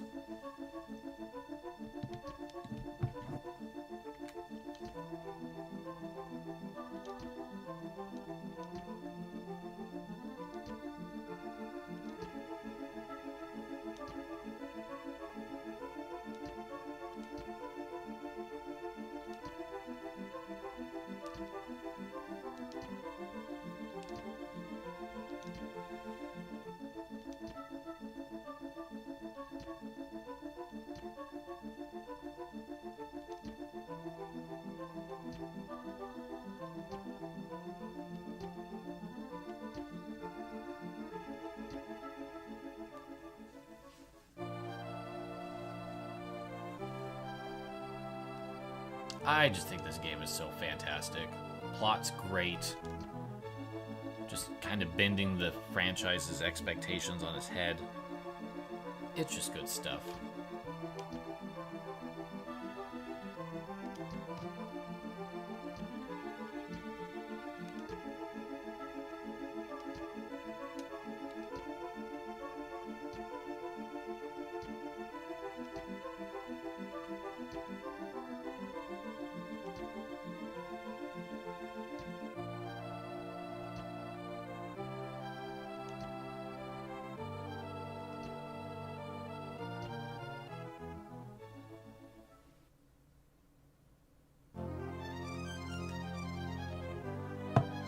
And so, Aria of Sorrow is done.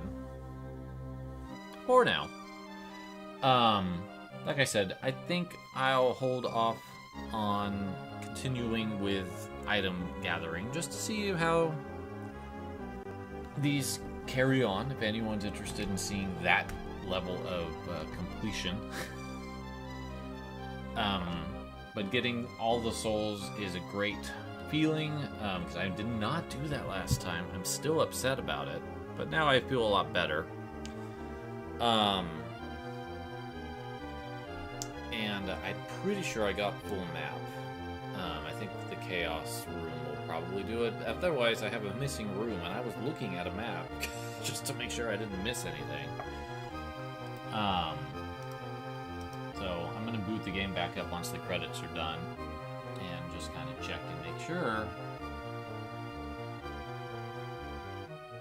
But I love this game. It's so good.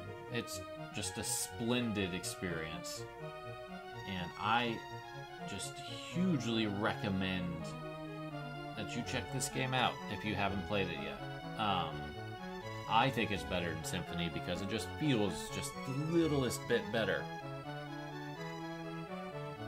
I don't have to drop food on the ground to eat it.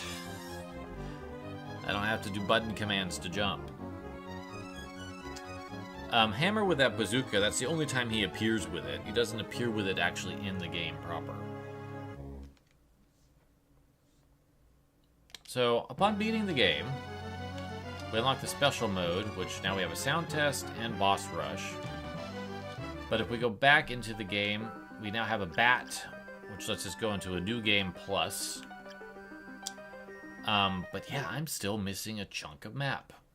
Here.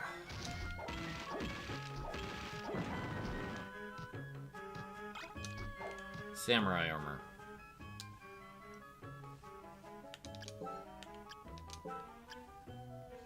Which would have been a good pickup if I had known at the time.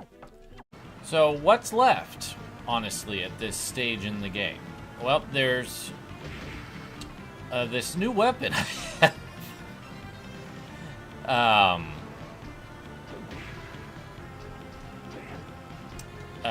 This is Excalibur. This is one of the funniest things I think I've ever seen. It's literally the sword in the stone, and the stone is what does the damage, not the actual blade. Hilarious. I unlocked all the boss mode stuff. So, Excalibur's 1. We have the Valman Way, which is kind of like the Chrysogrim. You can just keep jamming the button and just keep slinging out these super rapid-fire slashes. It's not as strong as the Claim of Solace, but you can do about 3 strikes together on an enemy that doesn't die immediately. And the cool thing is you can do it while you dash. Which normally when you attack in the middle of a dash, you will stop moving. So that's kind of a unique attribute to that weapon. We also got a gun. The Pateron rifle, which will go in here, which is a big blasty lance type weapon, but it shoots a big laser. And it hits about 2 to 3 times on enemies that can take more than one shot. Unfortunately, you can't double do it, as the gun will just stay out forever. But those are all of the bonus weapons from the boss rush mode. You pick your save file, and then it dumps you in the arena. And you can use most of your souls. It goes off your last save, so right now Excalibur's on. Excalibur's actually the strongest general weapon that I have. The Red Minotaur soul goes great with infinite magic, because you can just throw this axe out a gazillion times. So to get the bonus weapons, what you have to do is you have to beat this mode quickly. So if you beat it in 4 minutes or less, you get the Valman Way. If you beat it in 4 to 5 minutes, you will get the Pateron rifle. If you beat it in 5 to 6 minutes, you'll get the Excalibur, and if you beat it slower than that, you'll get a potion. Just a regular bog standard potion, nothing special about it.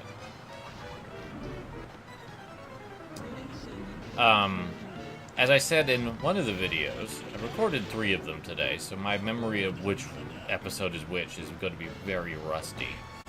I mentioned that the Man-Eater is a boss here. So my thought is that that creature was intended to be a boss early enough in design when they put this mode in.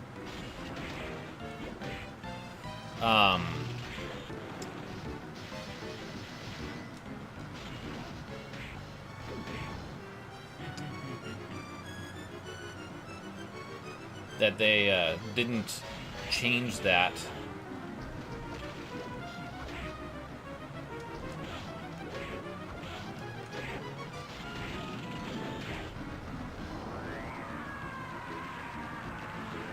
A fun fact about Death's Scythe is that it can hit you when he throws it in his death animation. So the secret to the Red Minotaur is to kind of start by aiming backwards, because then you might hit something twice, and as you'll notice, it does a lot of damage.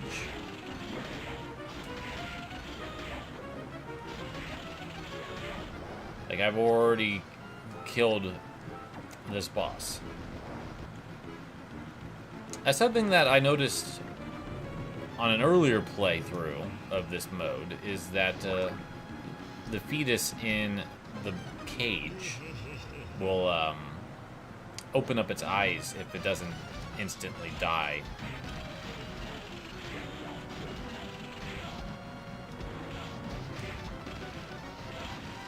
Valor is probably the hardest boss, honestly, to not take any damage on. I certainly am glad there isn't a you have to do this without taking damage,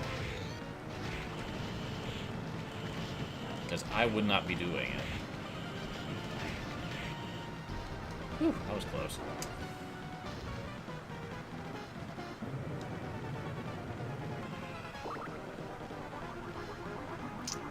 And then last but not least is Graham. Graham's kind of specific, though. Like, you have to aim up high. You have to go for the head.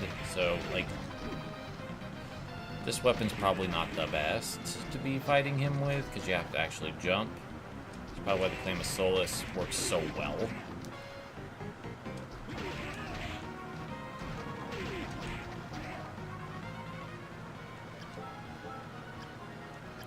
Let's go ahead and throw Excalibur on. That actually does a little bit more damage.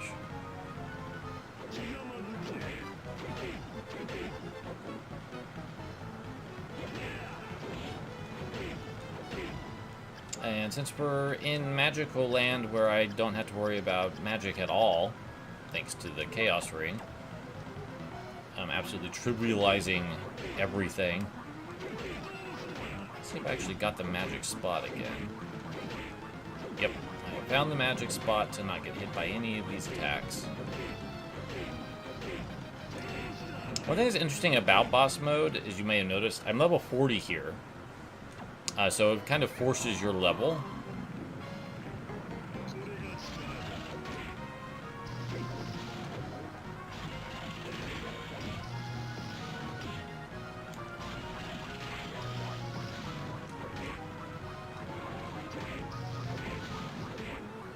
to be at 40 so you're not horribly overpowered.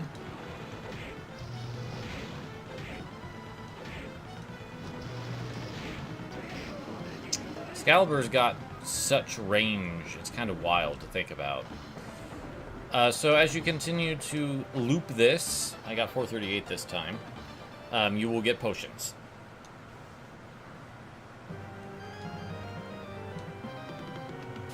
So that's that mode.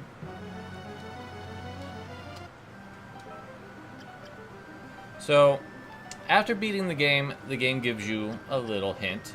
If you want to play a new mode, you just put in Julius, skip the intro, and now you are the Belmont. And you play a more traditional Castlevania adventure.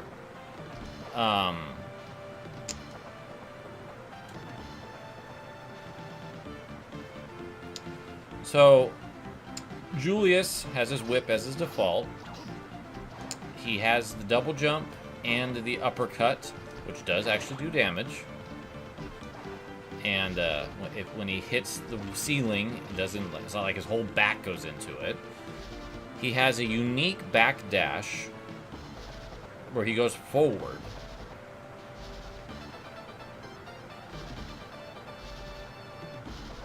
But if you hold back, he'll actually go backwards. So you just kind of have to think about that. He has a jump kick. As you saw, he can twirl the whip like Simon could in Super 4. And he also has the majority of his essential Belmont tools of the trade. So this is Grand Cross. So that's the very traditional cross up there. You switch things with R. So instead of a Guardian Soul, you'll be able to throw various weapons. You got the cross, the holy water, the axe. No knife, no stopwatch. And how progression works in this game is that Julius doesn't have a status screen. He does have a map. And he gets stronger by collecting the orbs.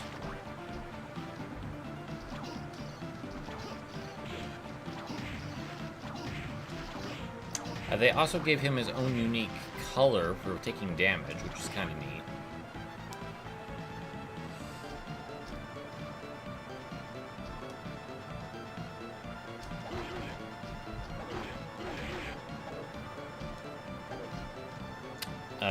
Julius actually moves quite quickly compared to most other Belmonts.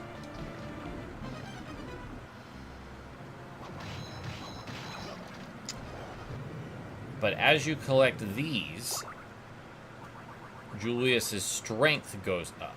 You can't see it, but he can now hit things a little harder now.